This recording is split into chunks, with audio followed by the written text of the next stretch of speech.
மத்தியில் தேவனுடைய ஊழியத்தை செய்ய தேவன் தந்த கிருபைக்காய் கர்த்தரை ஸ்தோத்திரிக்கிறேன். தருணத்தை கொடுத்த தேவாதி தேவனுக்கும் மதிப்பிருக்கிற பாஸ்டர் அவர்களுக்கும் பாஸ்டர் அம்மா அவர்களுக்கும் சபையின் பெரியவர்கள் கர்த்தருடைய பிள்ளைகள் யாவருக்கும் நன்றியும் ஸ்தோத்திரங்களையும் தெரிவித்துக் கொள்கிறேன். எபேசியர் 5ஆம் அதிகாரத்தில் எபேசியர் 5ஆம் அதிகாரம் 17ஆம் வசனத்தை நாம் திருப்பிக் கொள்ளுமானால்,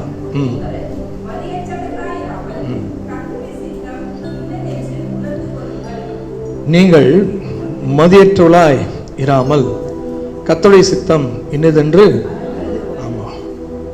இன்னதென்று உணர்ந்து கொள்ளுங்கள். 5ஆம் அதிகாரம் 17ஆம் வசனம் புதிய மொழிபெயர்ப்பில், ஆகவே அறிவிலிகளாய் இராமல் ஆண்டவருடைய திருவுளம் யாது என புரிந்து கொள்ளுங்கள். ரோமன் கத்தோலிக்க வெர்ஷனில் புதிய மொழியாக்கத்தில் சில வார்த்தைகள் நமக்கு இந்த பைபிளில் புரியாததை நாம் அதை புரியும்படி பார்ப்போமானால் ரொம்ப அழகாக சொல்லப்பட்டிருக்கு. ஆகவே அறிவிலிகளாய் இராமல் ஆண்டவருடைய திருவுளம் யாது என புரிந்து கொள்ளுங்கள். ஒரு பெரிய ஒரு தர்க்கத்திற்கு பதில் தரும்படிக்கு பவுல் இங்கே பதில் கொடுத்து கொண்டு வரும்போது ஆவியானவர் இங்கே ஒரு வார்த்தையை, கொஞ்சம் ஒரு சூடான ஒரு வார்த்தை இங்கே தருகிறார். 17ஆம் வசனத்தில், நீங்கள் மதியற்றவளாய் இராமல். இப்போ நம்முடைய வழக்கு மொழியில் நம்ம பார்ப்போம்னால் அறிவில்லாதவர்களாய் இராமல் என்று சொல்லி அர்த்தமாகிறது. அறிவில்லாதவர்களாய் இராமல் என்கிற ஒரு வார்த்தை நமக்கு புரியும். எபேசு சபை ஆண்டுடைய சமூகத்தில் மிகவும் கனப்பெற்ற ஒரு சபை. அந்த சபை துருபதேசங்களை மேற்கொண்ட ஒரு சபை. பின்னாளில் தான் அது ஆதியில் கொண்டது அன்பிலிருந்து விழுந்தது என்று சொல்லி வெளிப்படுத்தலாம் வாசிக்கிறோம். ஆனால் ஆரம்பத்தில் இந்த எபேசு சபை மிகவும் ஆண்டவருக்கு மகிமையான காரியங்களால் நிறைந்திருந்தது. 4ஆம் அதிகாரத்தில் 1ஆம் வசனத்தில் அவர் சொல்றாரு, நீங்கள் அழைக்கப்பட்ட அழைப்புக்கு பாத்திரமாக நடந்து என்று சொல்லி அந்த சபைக்கு பெரிய ஒரு ஆசீர்வாதமான பொக்கிஷங்களை எல்லாம் பவுல் அங்கே உணர்த்தி கொடுத்து, தொடர்ச்சியாக 5ஆம் அதிகாரத்தில் அங்கே சொல்கிற 17ஆம் வசனத்தில், கர்த்தருடைய சித்தம் என்னதென்று உணர்ந்து கொள்ளுங்கள். அப்படி சொல்லிட்டா போதும். ஆனால் கூட ஒரு வார்த்தை சொல்றாரு, நீங்கள் மதியற்றவர்களாய் இராமல். இப்போ இன்னைக்கு நம்ம எல்லாருக்கும் ஒரு அறிவு என்று ஒன்று நாம் இருக்கிறனால தான் இன்னைக்கு காலையிலிருந்து இந்த ராத்திரி வரைக்கும், இந்த சாயந்தரம் வரைக்கும் நம்முடைய வேலைகளை பொறுப்பில் நிறைவேற்றிட்டு வரும். அறிவில்லாமல் யாரும் இங்கே வரலை. அதிகாரியாக இருப்பவர்களுக்கு ஒரு அறிவு உண்டு, கடைநிலை வேலை செய்பவர்களுக்கு ஒரு அறிவு உண்டு, டெக்னீஷியன்களுக்கு ஒரு அறிவு உண்டு, ஒவ்வொருத்தருக்கும் ஒரு அறிவு இருக்கு. எல்லாம் நமக்கு தெரியாமல் இருக்கலாம். ஆனால் நாம் சார்ந்த நம்முடைய விஷயங்களிலே அறிவு பெற்றுதான் நாம் இன்றைக்கு சம்பாதித்து கொண்டிருக்கிறோம், வாழ்ந்து கொண்டிருக்கிறோம். அப்ப இங்கே வேதம் எதை இங்கே அறிவு என்று சொல்கிறது என்று சொன்னால், கர்த்தருடைய சித்தம் அறியாத ஒரு வாழ்க்கையை ஒரு அறிவற்ற வாழ்க்கை என்று சொல்லி வேதம் இங்கே நமக்கு எச்சரிப்பை தருகிறது. ஆண்டவருடைய சித்தம், நல்ல தமிழ் ஆக்கத்தில் திருவுளம் என்று சொல்லப்பட்டிருக்கு. அவருடைய மன விருப்பம், காட்ஸ் வில்லுன்னு சொல்றோம். அப்போ கர்த்தருடைய மன விருப்பம். நாம் ஒரு காரியத்தை செய்ய தொடங்கும் போது, ஒரு காரியத்தை செய்து கொண்டிருக்கும் போது, ஒரு காரியத்தை விரும்பும் பொழுது, ஒரு காரியத்தை எதிர்க்கும் பொழுது, இதுல தேவனுடைய விருப்பம் என்ன என்று சொல்லி நாம் பார்க்கிறோமா? அப்போ நாம் உண்மையிலே மதி உள்ளவர்கள், அறிவுள்ளவர்கள். அப்படி இல்லாவிட்டால் நம்முடைய அனுபவத்தையோ நம்முடைய சுயத்தையோ நம்பி மட்டுமே நாம் ஒரு காரியத்தை நாம் முன்னெடுத்து செல்வோமானால் வேதம் சொல்கிறது நாம் மதியற்றவர்கள். உலகத்தில் நாம் சம்பாதிப்பதற்கு அறிவு உண்டு, குறிப்பிட்ட துறை சார்ந்த அறிவு நமக்கு உண்டு. சபையில எல்லா ஜனங்களுமே இருக்காங்க, மிக்க படித்தவர்களும் உண்டு, தின கூலிகளும் உண்டு. எல்லாருக்குமே ஒவ்வொரு அவங்க சார்ந்த ஒரு அறிவு இருக்கு. சபையில யாருமே அறிவில்லாமல். ஆனால் நம்முடைய வாழ்க்கையில இயேசு கிறிஸ்து தம்முடைய வாழ்க்கையை நிறைவு செய்வதற்கு முன்பாக அங்கே அவருடைய விருப்பத்தை பிதாவிடத்தில் சொன்னார். அதன் பிறகு அங்கே அவர் சொன்னது என்ன? பிதாவின் சித்தத்துக்கு தம்மை அர்ப்பணித்தார். இந்த பாத்திரம் நீங்க கூடுமானால் இல்லையா? அப்போ 2 முறை கேட்கிறார். 3வது முறை அவர் அங்கே பிதாவின் பரிபூர்ண சித்தத்துக்கு தன்னை ஒப்பு கொடுக்கிறார். ஆரம்பத்திலே மத்தேயு சுவிசேஷம் 6ஆம் அதிகாரம் 10ஆம் வசனத்துல ஒரு மாதிரி ஜெபத்தை நமக்கு சொல்லி கொடுத்த போது, உடைய சித்தம் பரமண்டலத்தில் செய்யப்படுகிறது போல பூமியிலேயும், பூமியிலே என்றால் அவருடைய பிள்ளையுடைய வாழ்க்கையில பூமியிலன்னா அந்த சர்ச்சுக்கு வெளியே இருக்கவங்களுடைய வாழ்க்கையில் இல்லை, தெருவில் நடந்து போகிறவங்களுடைய வாழ்க்கை இல்லை இல்லையா. அவருடைய சபைக்குள் இருக்கிற கர்த்தருடைய பிள்ளைகளுக்கு ஆண்டவர் இப்படியாய் தேவ சமூகத்தில் ஜெபிக்க கற்றுத்தருகிறார். சித்தம் பரமண்டலத்திலே செய்யப்படுவது போல பூமியிலேயும். இப்படிதான் ஆண்டவரும் தன்னுடைய சீஷர்களுக்கு ஜெபிக்க கற்றுக் கொடுத்தார். அவருடைய சித்தத்தின் மையத்தில் வாழ்வது 100% நமக்கு ஆசீர்வாதம். எத்தனை பேர் ஆமென் சொல்றீங்க? ஒருவேளை நமக்கு பஞ்சம் இருக்கலாம், பசி இருக்கலாம், கஷ்டம் இருக்கலாம், 4 பேர் மத்தியில் நமக்கு மதிப்பு இல்லாமல் இருக்கலாம், அதெல்லாம் ரெண்டாவது விஷயம். அவருடைய சித்தத்தின் மையத்தில் இருப்பது என்பது அதை விட ஒரு ஆசீர்வாதம், அதை விட ஒரு பாதுகாப்பு இந்த உலகத்துல எங்கேயுமே இல்லை. அது நல்லா ஞாபகம் வச்சுக்கொள்ள வேண்டும். அப்ப இங்கே இதை தன்னுடைய வாழ்க்கையில் வாழ்ந்து ஜெபிக்க கற்றுக் கொடுத்தார். யோவான் 6ஆம் அதிகாரம் 38ஆம் வசனத்துல, என் சித்தத்தின்படி அல்ல, என்னை அனுப்பினுடைய சித்தத்தின்படி செய்யவே நான் வானத்திலிருந்து இறங்கி வந்தேன். இன்னைக்கு நம்மலாம் இந்த 4ஆம் தேதி இந்த சாயந்தரம் இந்த 7:30 மணிக்கு நம்ம வந்துட்டோம். இந்த நாளிலே அல்லது இந்த நாள் வரைக்கும் நமக்கு சுக பலன் ஜீவன் தந்து நம்மை ஆசீர்வதித்து வருகிற அந்த தேவனுக்கு ஒரு நோக்கம் இருக்கு இல்லையா. தாயின் கருவிலே எலும்புகள் உருவாவதற்கு முன்பாகவே, அப்போ ஒரு துளியம் உருவாவதற்கு முன்பாகவே நம்மை குறித்து திட்டம் வைத்தானே கர்த்தர் தாயின் வயிற்றில் நம்ம அனுமதிக்கிறார். அப்ப இந்த உலகத்துல வந்து இந்த நாள் வரைக்கும் எவ்வளவு காரியங்கள் நம்ம செய்து கொண்டிருக்கோமே, அவைகளிலே நம்ம சொல்ல முடியுமா ஆண்டவரை போல என் சித்தத்தின்படி அல்ல, என் அனுப்பினுடைய சித்தத்தின்படி செய்யவே இந்த உலகத்துக்கு நான் வந்தேன் அப்படின்னு சொல்ல முடியுமா? நம்மை குறித்தோ, நம்முடைய பிள்ளைகளை குறித்தோ, நம்முடைய எதிர்காலத்தை குறித்தோ எல்லா விஷயத்திலும் பார்த்தீங்கன்னு சொன்னா நாம நம்முடைய மன விருப்பத்துக்கு தான் முதலிடம் தருகிறோம். ஆனால் ஆவிக்குரியவர்கள் என்ன பண்ணுவாங்க? ஆசைகளை பின்னுக்கு தள்ளி முதலாவது தேவனுடைய விருப்பத்திற்கு தங்களை அர்ப்பணிப்பார்கள். அப்போ இதுதான் இயேசு நம்முடைய வாழ்க்கையில 6ஆம் அதிகாரம் 38ஆம் வசனத்துல, என் சித்தத்தின்படியில என் அனுப்பினுடைய சித்தத்தின்படி செய்யவே நான். அப்போ இதை அவர் சொல்லிட்டு போயிடல, தன் வாழ்க்கையில நிறைவேற்றினார். நிறைவேற்றி நமக்கு சொல்லி தருகிறார். உங்களுடைய சித்தம் பரமண்டலத்தில் செய்யப்படுவது போல பூலோகத்திலையும் செய்யப்படுவதாக.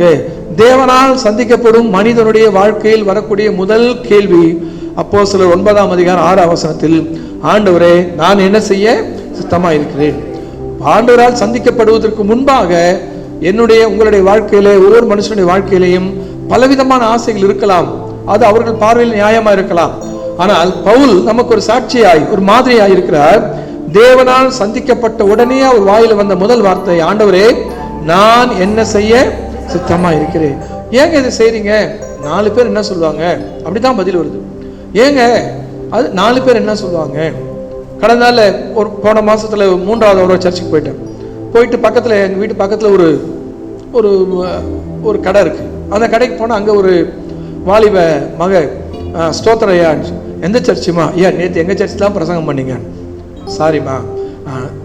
பார்த்த உடனே ஞானசாரம் எடுத்துட்டீங்களா அப்படின்னு. எடுத்துட்டேன். இப்படி பார்த்துட்டு பேசு அந்த மகன்.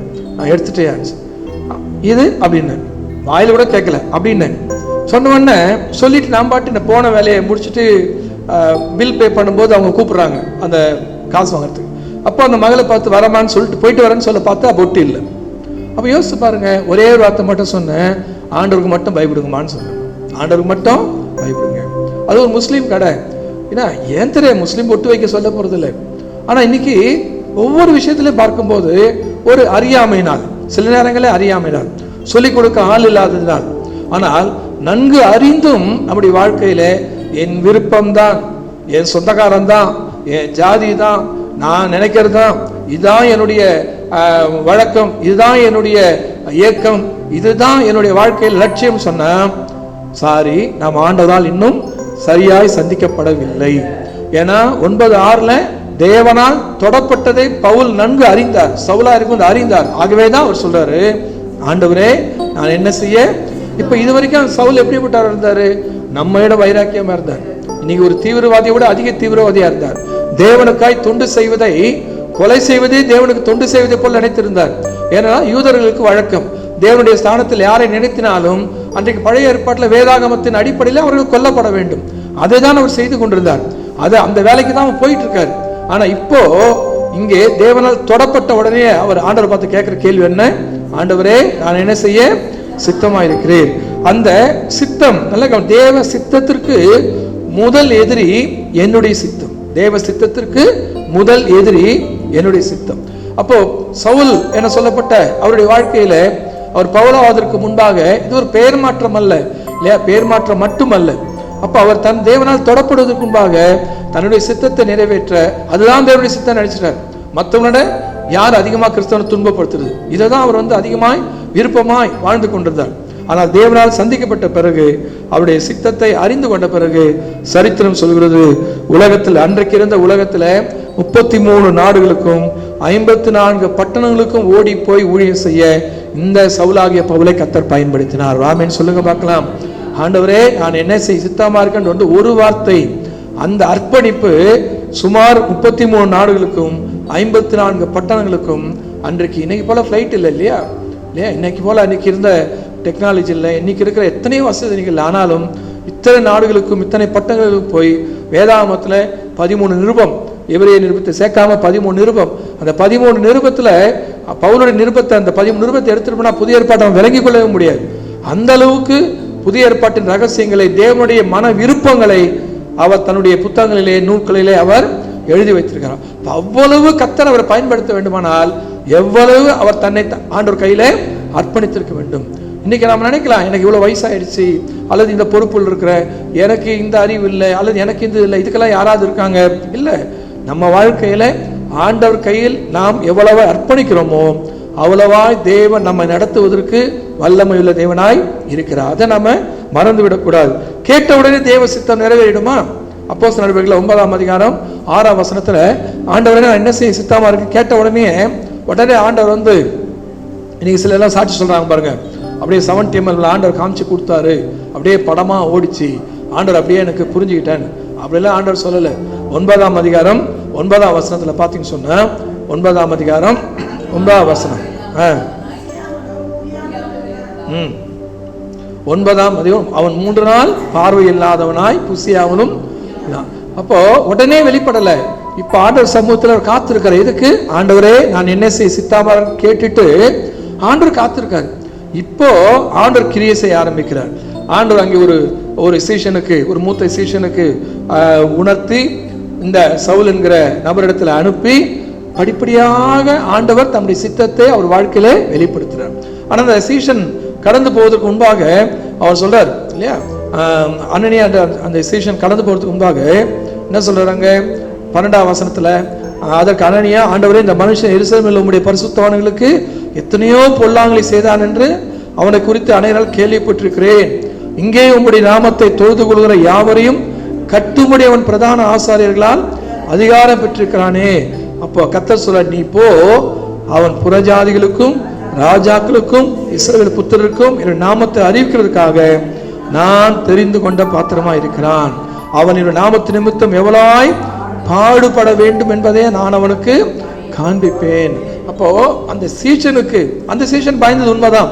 இவ்வளவு மோசமானவனுக்கு போய் ஜெபம் பண்ண சொல்றீங்களேன்னு ஆண்டவர் இந்த மனுஷன் ஊழியம் செய்ய அனுப்புறீங்கன்னு கேட்கும்போது, ஆண்டவர் சவுலுக்கு அல்ல, அந்த வந்து ஜெபிக்கக்கூடிய ஊழியக்காரனுக்கு ஆண்டவர் உணர்த்துறாரு, இவன் எனக்கா என் நிமித்தம் எவ்வளவு பாடு அனுபவிக்க போறான், இவனை எந்தெந்த இடத்துல நான் கொண்டு போய் நடத்த போறேன்னு சொல்லி ஆண்டவர் அவருக்கு கொஞ்சம் ஒரு முன்னுரை கர்த்தர் உணர்த்தி கொடுக்கிறார். ஆனால் சவுலாகிய பவுலுக்கு பின்னாளில் தான் தெரியும். அவர் ராஜாக்கள் முன்பாக நிற்கும் போது சொல்றாரு, அந்த பரம தரிசனத்தை நான் அசட்டை செய்யவில்லை. ஒரு அல்லையா சொல்லுங்க பார்க்கலாம். அப்போ எங்க அந்த தரிசனத்தை அவர் பெற்றுக்கொண்டார்? தேவ சமூகத்துல, தேவனுடைய ஊழியத்தின் நிமித்தம். அங்கே அப்போஸ்தலர் நடபடிகளில் பார்த்தீங்கன்னா 16ஆம் அதிகாரத்துல, அங்கே 16ஆம் அதிகாரத்துல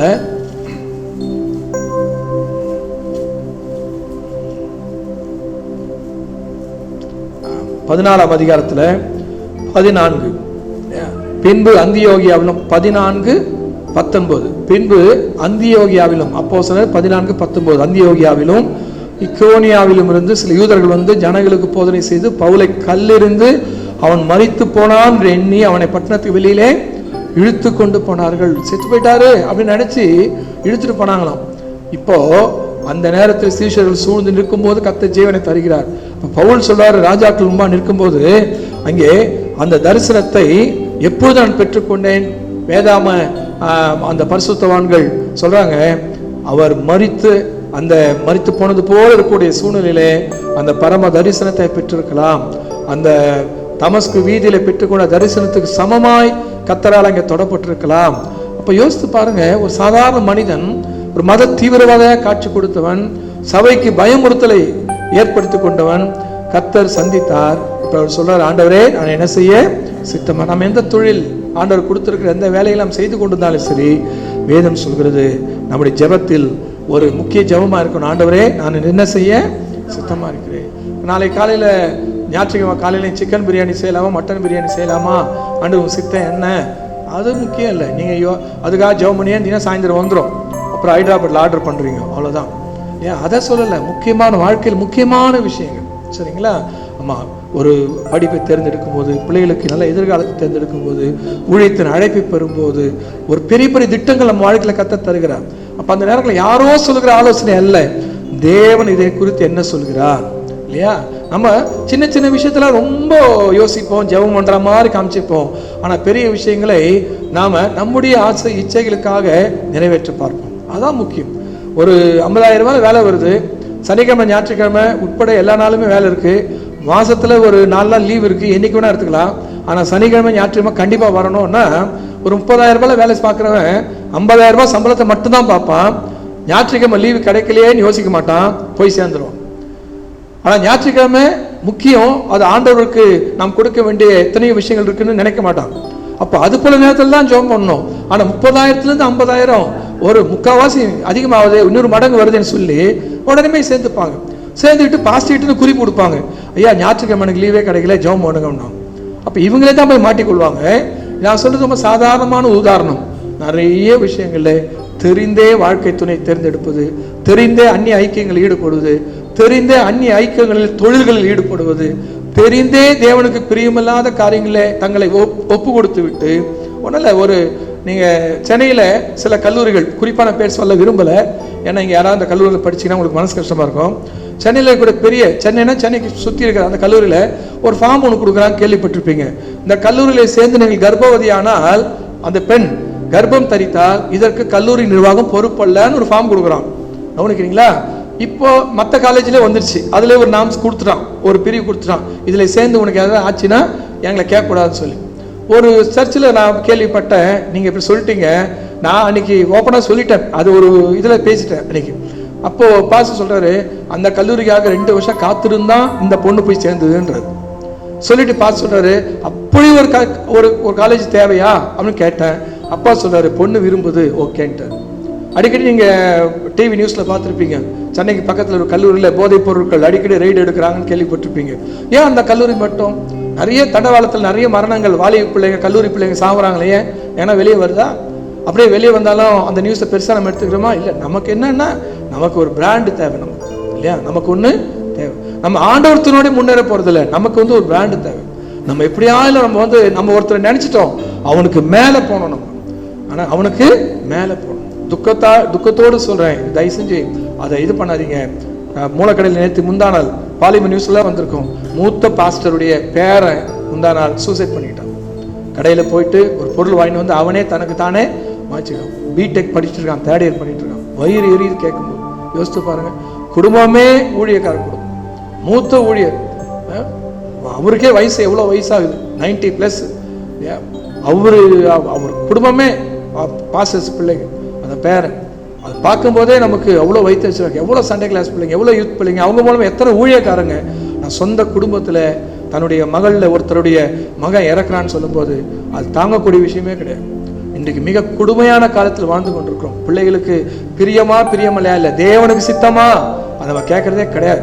தேவன் உடனே நம்ம என்னன்னா, உடனே யாருக்குன்னா ஜெபம் பண்ணணும். நம்ம யாரா இருக்காங்களே, டோக்கன் போட்டோம்னா காஃபி வரா மாதிரி, டோக்கன் போட்டோம்னே ஒரு கார்டு வரும் தெரியுமா? உங்களுக்கு முன்னாடிலாம் அந்த வெயிட் மிஷினில் போனோம்னா, ஆமாம் வெயிட்டு காமிச்சிட்டு கூடவே ஒரு கிளி ஜோசிய மாதிரி வரும். அந்த காலத்தில் ரயில்வே ஸ்டேஷனில் போனோம்னா ஏறி நின்னா ஒன்று வரும். இன்னைக்கு அது மாதிரி யாராவது திருக்கரிசி வேணும், போன உடனே சொல்லிடணும் இல்லையா? நமக்கு பிடிச்சது என்ன? 100 சவரம் முடிஞ்சிடுச்சு, அதே கண்ணு கட்டிடுச்சு, அவ்வளோதான். சரியா? முதல்ல 100 சவரம். அந்த 100 சவரம் முடிச்சோன்னு அத்தனை பையன் டிசிஎஸ்ல ஒர்க் பண்ணுறாரு, அப்புறமா விப்ரோவில் ஒர்க் பண்ணுறாரு, கல்யாணம் பண்ணி நேரம் அமெரிக்காவில் தான் அடுத்த நாள் அப்படின்ன உடனே எல்லாம் போயிடும், எல்லாம் மறைஞ்சிடும். அப்போ அதில் என்ன? அப்புறம் கல்யாண நோட்டீஸில் ஒரு காரியம் அடிக்கிறோம், இந்த காரியம் கர்த்தரால் வந்தது. நம்மள மாதிரி ஒரு பச்சை பொய் சொல்கிறவங்க யாராவது ஆமாம் ஆவிக்குறைகள் இருப்பாங்களா? யோசித்து பார்க்கலாம். அன்றைக்கு உங்களுடைய சித்தம் என்ன? ஏன் அந்த சித்தத்தை நம்ம அறிந்து கொண்டாதான் நம்ம பிள்ளைகளுக்கு சொல்லி தர முடியும். இன்னும் சொல்ல போனால் நம்மை விட நம்முடைய பிள்ளைகள் உயர்ந்த நிலைக்கு போகணும் தான் எல்லாரும் நினைக்கிறோம். கவனிக்கிறீங்களா? அப்ப நம்மை விட நம்முடைய பிள்ளைகள் தேவ சித்தத்தை இன்னும் அறிந்து கொள்ள வேண்டும் நினைப்போமானால் நம்முடைய வாழ்க்கை நிறைவும் சந்தோஷமா இருக்கும். பிள்ளையுடைய வாழ்க்கையின் ஒவ்வொரு பகுதியும் ஆசீர்வாதமா இருக்கும். எத்தனை பேர் ஆமென் சொல்றீங்க? அப்ப இங்கே 3 நாளைக்கு பின்புதான் கர்த்தர் தேவன் தம்முடைய சித்தத்தை உணர்த்தி கொடுத்தார். இன்னைக்கு தேவனுடைய சித்தம், இன்னைக்கு ஒரு சுத்திகரிப்பு கூட்டத்தை வந்திருக்கோம். நம்ம இஷ்டத்துக்கு போய் நம்ம இஷ்டத்துக்கு பண்ணி இல்லையா, வாழ்க்கையில அதே பாடுகள், அதே கஷ்டம், அதே சூழ்நிலை நம்ம சிக்கி கொண்டோம் பார்த்தீங்களா? அந்த நம்மளாலதான் கூட யோசிக்கிறது இல்லை, ஏன் தான் ஆண்டவர் செஞ்சாரோ, ஏன் தான் அது நடந்ததோ தெரியல. கவலைப்படாதீங்க அப்படின்னு போய் சொன்னா என்ன இருக்கு கவலைப்படுறதுக்கு, எல்லாம் பார்த்துக்கலாம் இல்லையா? அப்போ ஏதோ ஒரு ஆண்டவர் சொன்னார், இன்றைக்கு உனக்கு கிடைத்திருக்கு இந்த நாளில் ஆகிலும் அப்படின்னு ஆண்டவர் சொன்னார் இல்லையா? எத்தனையோ தரம் சேர்த்துக்கொள்ள மனதா இருந்தேன், உனக்கோ மனம் இல்லை. ஆனா அடுத்த வாரம் குருத்தோலை ஞாயிறு இல்லையா? எல்லாம் ஓசனா தான். அடுத்த ஞாயிற்றுக்கிழமை குருத்தோலை. ஒரு காலத்துல பாரம்பரிய சபையில இந்த ஓலையை எடுத்துட்டு போய் வச்சு வீட்டில் வச்சு மாட்டி அது காத்து கருப்பு வராதுன்னு பத்திரமா பார்த்து அடுத்த வருஷம் ஆஷ் வெட்னஸ்டே அன்னைக்கு கொளுத்தி அதை என்ன பண்ணோம், அது அடிச்சுக்கணும். விபூதி மண்ணிலிருந்து வந்தோம் மண்ணுக்கே, ஏன்னா இது அடையாளம் தெரியாது பாருங்க, சொல்லணும் அடிச்சிடணும். இன்னைக்கு ஆவிக்குரிய சபை வெந்தகோ சபையில் வந்துருச்சு. சபைகள்ல நீ ஊர்வலம் போறாங்க ஓலை எடுத்துட்டு, சரியா? சரி, ஊர்வலம் போறாங்க ஓலை எடுத்துட்டு, அட்லீஸ்ட் குறைஞ்சபட்சம் அந்த பாஸ்டர்ஸ் ஓலையை முடிச்சு ஊர்வலம் முடிச்சு தூக்கி போட்டுக்கணும்னு சொல்லணும். நம்மளும் தூக்கி போட மாட்டோம், சரிங்களா? ஆமா, அந்த காலத்துல இந்துவா இருக்கும்போது போட்டோக்கெல்லாம் பூ போடுவோமா, சாமிக்கு போட்டாக்கு அந்த பூ என்ன பண்ண தெரியும், தூக்கி ஓட்டு மேல போட்டுருவோம். அது திருப்பி கீழே விழும். வேற என்னதான் பண்றது, என்ன பண்றது தெரியாது. கேலண்டர்லாம் பைத்தியக்காரத்தனமா எடுத்து வச்சு நிற்போம். எல்லா சாமி கேலண்டர் எடுத்து வச்சு, என்னைக்கு செல்லு பிடிக்குதோ அல்லது என்னைக்கு வீடு விட்டு வேற வீடு வாடகைக்கு போறோமோ அன்னைக்கு தான். ஏன்னா தெரியாது, என்ன பண்றது தெரியாது. ஏன்னா அன்னைக்கு மூட நம்பிக்கை, அறியாமை. ஆனா இன்றைக்கு தேவன் நமக்கு அறிவை அல்ல ஞானத்தை தந்திருக்கிறார். என்ன ஞானங்க சொல்லுங்க பார்க்கலாம். இந்த போன் அப்படி கையில கொடுத்தா அப்படி போய் அப்படி வர ஞானம் அல்ல. என்ன ஞானம்? அந்த ஞானத்தை குறித்து வேதம் என்ன சொல்லுது? 1 Corinthians 1:31 கிறிஸ்துவே நமக்கு ஞானம். ராமன் சொல்லுங்க பார்க்கலாம். மற்றவெல்லாம் ஒரு வழியில போவான், ஆனா நாம் ஒரு வழியில் நடப்பதற்கு கர்த்தர் ஒரு ஞானம் தராரு. பார்த்தீங்களா? இதுதான் கிறிஸ்துவே ஞானம். எல்லாரும் பஞ்சம் பழக்க எங்கெங்கே போனா, ஆனா ஈசாக்கு பஞ்ச பூமியிலே விவசாயம் செய்ய கர்த்தர் சொன்னார், அதை கீழ்ப்படிந்தார். அப்ப அந்த விவசாயம் அந்த ஒரு வருஷமோ அது 6 மாச பலனோ 1 வருஷ பலனோ தெரியாது நமக்கு இல்லைங்களா? அப்ப அந்த அறுவடை முடிகிற வரைக்கும் ஒருத்தனை நம்பியிருக்க மாட்டான்.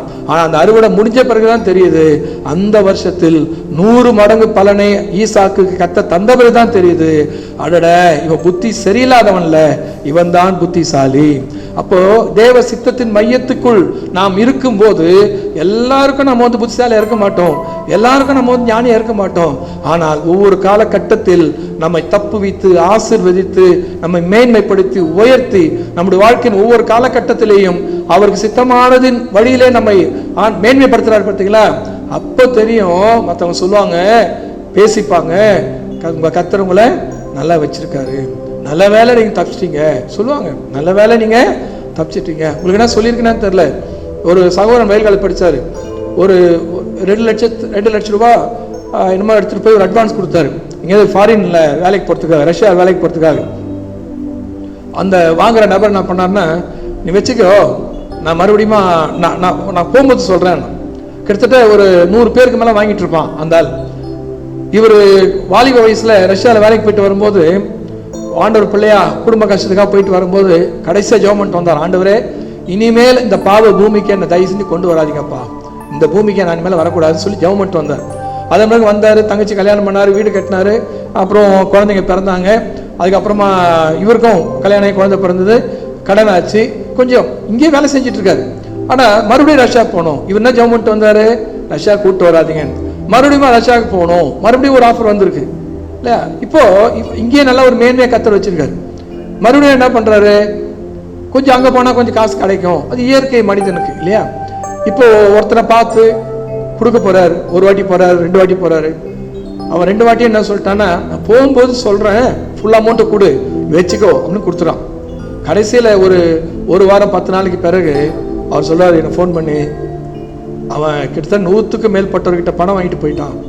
நான் சொன்னேன், 100 பேர்கிட்ட பணம் வாங்கிட்டு போனான்னு ஃபுல் அமௌண்ட் வாங்கி எங்கேயோ விளையாட்டுக்கு போயிட்டான், சரிங்களா? உங்ககிட்டயும் ஒரு 2 லட்சம் வாங்கி போனா ஸ்நாக்ஸ்னால உதவும் இல்லை, போற வழி ஸ்நாக்ஸ் உதவும் இல்லை, ஏன் வாங்கல? அவர்கிட்ட ஜெபம் பண்ணும்போது கிளாஸ் முடிச்சு எப்படா ஜெபம் பண்ணும்போது சொல்லுவார், ஐயா ரொம்ப கஷ்டமா இருக்குன்னா ஆண்டவர் சித்தம் மட்டும் விட்டாப்பா. ஏன்னா எனக்கு என்னன்னா இங்கே நல்ல அருமையான ஊழியத்தை சபையில் அவர் கொடுத்துருக்காரு, அவர் வீட்டில் நல்லா ஒரு ஊழியம் நடக்குது. மனைவி 2 சின்ன பிள்ளைகளை சின்ன வயசுல விட்டுட்டு ஒரு மீண்டுமாய் போறது எனக்கு இன்னும் மனுஷத்துல வேதத்தின் வழியில எனக்கு என் மனசுக்கு அது நெருடலா இருந்தது. அதனால அப்படிதான் நான் ஜெபம் பண்ண ஆண்டவர். ஆனா அவருக்கு அந்த திருப்தியா இருக்கா ஜெபத்துல. அந்த 2 லட்சத்தை வாங்காம அவன் போயிட்ட பிறகுதான் தெரிஞ்சுது, ஐயா தேவ சித்தம் இல்லை. இன்னைக்கு ஆண்டவர் கிருபையில முழு நேர ஊழியத்துக்காக தன்னை ஒப்பு கொடுத்து வேலையை ரிசைன் பண்ணிட்டு மணலி பகுதியில் இன்னைக்கு ஊழியத்தை ஆரம்பிச்சிருக்காரு. அவங்க பாஸ்டர் வந்து பிரதிஷ்டை பண்ணிட்டு அந்த ஊழியத்தை ஆரம்பிச்சு, அதையும் நம்ம சொல்லணும். இன்னைக்கு அவங்களுடைய மெய்ப்பன் வந்து பிரதிஷ்டை பண்ணி இன்னைக்கு அந்த ஊழியத்தை மணலி பகுதியில் நடத்திட்டு இருக்காரு, மாத்தூர் பகுதியில் நடத்திட்டு இருக்காரு. ஏன் இவ்வளவு காரியத்தை நான் சொல்றேன் விளக்கமா? அப்ப வேதம் சொல்கிறது, அவருடைய சித்தத்தின் மையத்தில் சித்தத்தின் வழியில் நாம் நடக்கும் பொழுது மேன்மையே அன்றி நம்முடைய வாழ்க்கை தாழ்மை அடையாது, சிறுமை அடையாது. அப்போ 3 நாளைக்கு பின்பு கர்த்தர் தம்முடைய சித்தத்தை வெளிப்படுத்தினார். கொலோசையர் 1ஆம் அதிகாரத்தில் 9ஆம் வசனத்தின் பின்பகுதியில் சொல்லப்பட்டிருக்கு. கொலோசையர் 1ஆம் அதிகாரம் 9ஆம் வசனம் பின்பகுதியில அவருடைய சித்தத்தை அறிகிற அறிவிலே கொலோசை சபை நிரப்பப்பட வேண்டும் என்று சொல்லி பவுல் ஜெபிக்கிறார். கொலோசையர்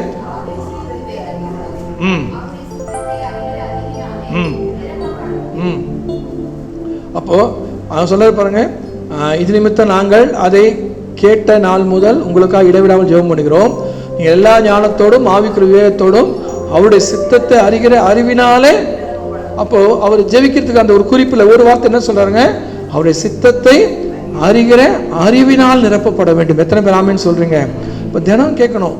ஆண்டவர் சொல்லி கொடுத்த ஒரு மாதிரி ஜெபம் ஏதோ ஒரு விசேஷைக்கோ யாருக்கோ இல்லை, நமக்கும் தான். உடைய சித்தம் பரமண்டலத்தில் செய்யப்படுவது போல பூலகத்திலேயும் முக்கியமான காரியங்கள். ஒருவேளை உங்க வீட்டில் கணவனோ மனைவியோ பிள்ளைகளோ உங்கள் பெற்றோரோ அல்லது உங்களை சேர்ந்த ஒருவர் அவர்கள் குடும்பத்தின் நன்மைக்காகவோ அல்லது தங்களுடைய நன்மைக்காகவோ ஒரு காரியத்தை செய்ய போறேன்னு சொல்லும் போது நீங்க தடை செய்ய முடியாம இருக்கலாம், ஆனா ஜெபிப்பதை யாரும் தடை செய்ய முடியாது. நீங்க ஆண்டவர் சமூகத்தில் ஜெபம், ஆண்டவரே என் கணவர் இந்த விஷயத்தில் இருக்காருப்பா, என் பிள்ளைங்க இது போல இந்த தீர்மானம் எடுக்கணுன்றாங்க, ஃபாரின் போகணுன்றாங்க, அல்லது இந்த பிஸ்னஸ் பண்ணணுன்றாங்க, இந்த வேலைக்கு போறேன்றாங்க, அல்லது மேல் படிப்புக்கு போகணும்னு நினைக்கிறாங்க, ஏதோ ஒன்று அவங்களுடைய முன்னேற்றத்துக்காக ஆசீர்வாதத்துக்காக.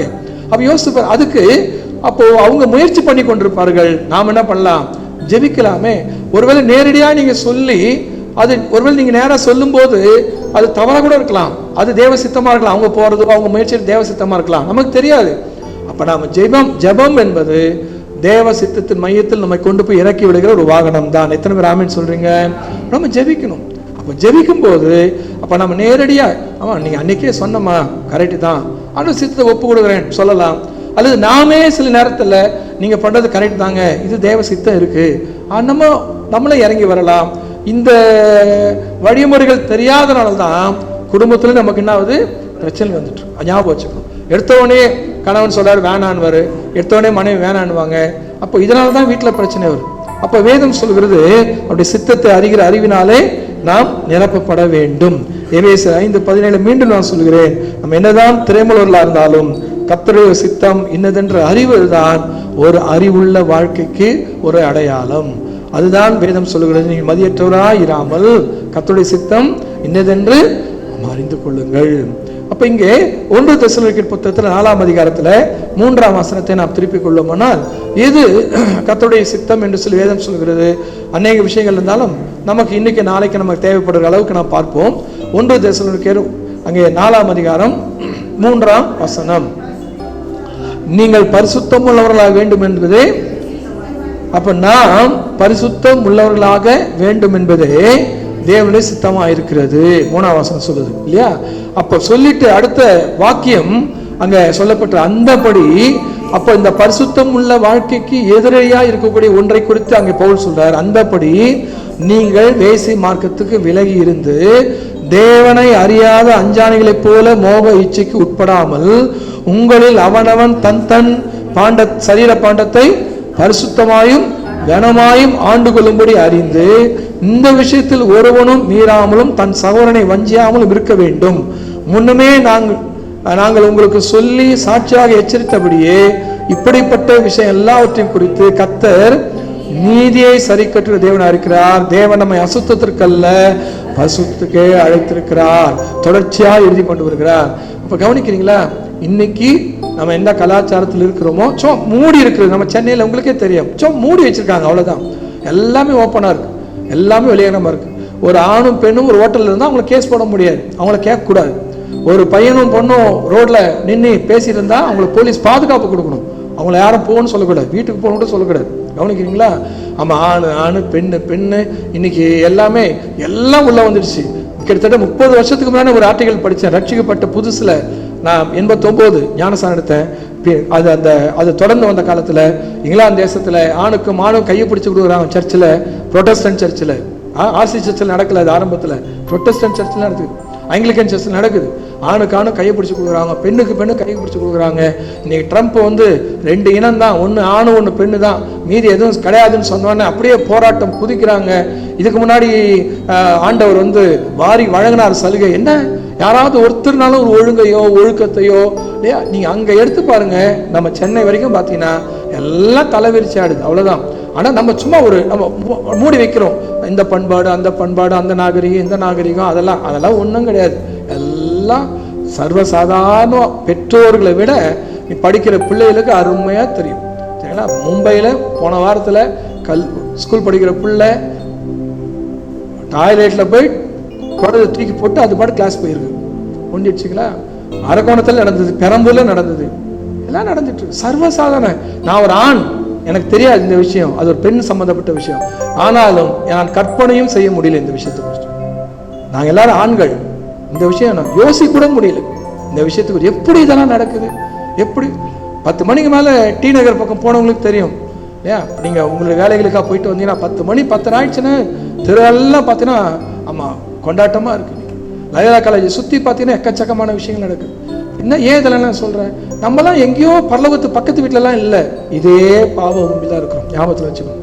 இன்னைக்கு கொஞ்சம் ஏமாந்தாலும், இப்போ தாய்லாந்துல பாங்காங்ல அங்க இங்க நடந்தது, செத்தவனை கண்டே பிடிக்க முடியாது. ஏன் தெரியுங்களா?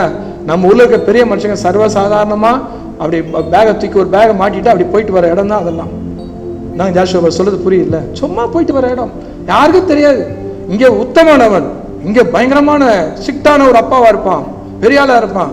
ஆனா சர்வசாதாரணம் போகக்கூடிய இடம். செத்தவனை கண்டே பிடிக்க முடியாது, அவ்வளவுதான். அவன் கண்டுபிடிச்சி எவ்வளவு நாள் ஆகும்? எங்க போனான்னு சொல்லிட்டு போனாதானே தெரியும். சொல்லுங்க பார்க்கலாம். நான் இன்னைக்கு 9 மணி 10 மணி 11 மணி வீட்டுக்கு போகலன்னா நான் சொல்லிட்டு வந்தேன், ராயபுரத்துக்கு வந்தேன், சர்ச்சைக்குன்னு சொல்லிட்டு வந்தேன். பாங்காங் போனவனுக்கும் இந்தோனேஷியா போனவனுக்கும் தாய்லாந்து மணி எப்படி சொல்லிட்டு போவான்? தப்பு செய்யறவன். யோசித்து பாருங்க. இன்னைக்கு பவுல் சொல்றாரு, நம்ம இன்னைக்கு எதை நாம் சந்தித்து கொண்டிருமோ அதெல்லாம் இந்த நிருபங்கள் எழுதப்பட்ட காலத்துல இருந்தது. கிரேக்க தெய்வங்களுடைய பெயர்களே அசுத்தங்கள் தான். ரோமர்கள் வணங்கின தெய்வங்கள் எல்லாமே அசுத்தங்கள் தான். அசுத்த வடிவில் உள்ள காரியத்தை தான் வணங்கினார்கள். அப்போ இப்படிப்பட்ட பூமியில தான் ஒரு பரிசுத்தமான சபையை கர்த்தர் உருவாக்கி கொண்டிருந்தார். ராமன் சொல்லுங்க பார்க்கலாம். நல்லா ஞாபகம் வச்சுக்கொள்ளுங்க. தீமை செய்ய திரளான பேர்களை பின்பற்றாதீர்கள் பைபிள் சொல்லுது. கவனிக்கிறீங்களா? ஆமா, நம்ம சுத்தி மெஜாரிட்டி நம்ம மெஜாரிட்டி எல்லாம் கெட்டு போன கூட்டத்தில் தான் போயிட்டு இருக்காங்க. ஒருவேளை நம்மளும் ஒரு காலத்தில் இருந்திருக்கலாம், உள்ள இருந்திருக்கலாம், வெளியே இருந்திருக்கலாம், ஓரமா இருந்திருக்கலாம். ஆனா இன்னைக்கு ஆவிக்குரிய சபையில வந்துட்டோம். எது ஞானம், எது வாழ்க்கை, எது சந்தோஷம் கர்த்தர் முனைச்சிட்டார். குடிகாரம் ஒருத்தர் லாண்ட்ரி கடை வச்சிருக்காரு. அவரு சீக்கிரம் கிளம்பிட்டார் 11 மணிக்கெல்லாம். நாங்க மூட்டிங்க கடையை, ரோட்ல வண்டி வச்சுக்கிறாரு. ஆமா சார், நின்னம்னா இவனுக்கு எவனோ வருவானுங்க. வீட்டுக்கு போனாலும் பேத்திக்கிட்ட விளையாட்டு இருப்பான். என்ன வயசு பேத்திக்கு? என்ன 5 மாசம் இருந்தாரு. முன்னாடி வேற ஒரு வாழ்க்கை, இப்போ 5 மாசம் குழந்தை. அவர் சொல்றாரு, வீட்டுக்கு போனாலும் பேத்திக்கிட்ட விளையாட்டு இருப்பேன். சந்தோஷமா. எனக்கு 2-3 பேத்தி ஒரு பேரன் சார். 2 பேத்தி பேரன். பையனுக்கு பொண்ணுது, பையனுக்கு ஒரு பேத்தி. அதுக்கு அவகிட்டனாலும் போய் குழந்தைகிட்ட போய் விளையாடிட்டு இருப்பேன். அதுதான் வாழ்க்கை, அதுதான் ஒரு ஆசை, அதுதான் மாற்றம். யோசித்து பாருங்க பார்க்கலாம். அவருக்கு பெரிய பெரிய அவருக்கு திருக்குறள் தெரியாது, கம்பராமாயணம் தெரியாது, பைபிள் தெரியாது. இப்பதான் ஏதோ அப்படி இப்படி கொஞ்சம் கொஞ்சம். அப்ப யோசித்து பாருங்க. அப்போ எந்த உலகத்துல இருந்தது இந்த எபேசு, இந்த தெசலோனிக்கே சபை? இன்னும் சொல்ல போனா தெசலோனிக்கே பட்டணத்துக்கு பவுல் எத்தனை நாள் ஊழியம் செஞ்சார் தெரியுங்களா? 3 வாரம் தான் ஊழியம் செஞ்சார். அப்போஸ்தலர் 17ஆம் அதிகாரம் 1-2 வசனத்தை மட்டும் கொஞ்சம் வாசிங்களேன். அப்போஸ்தலர் 17ஆம் அதிகாரம் 1-2 வசனம்.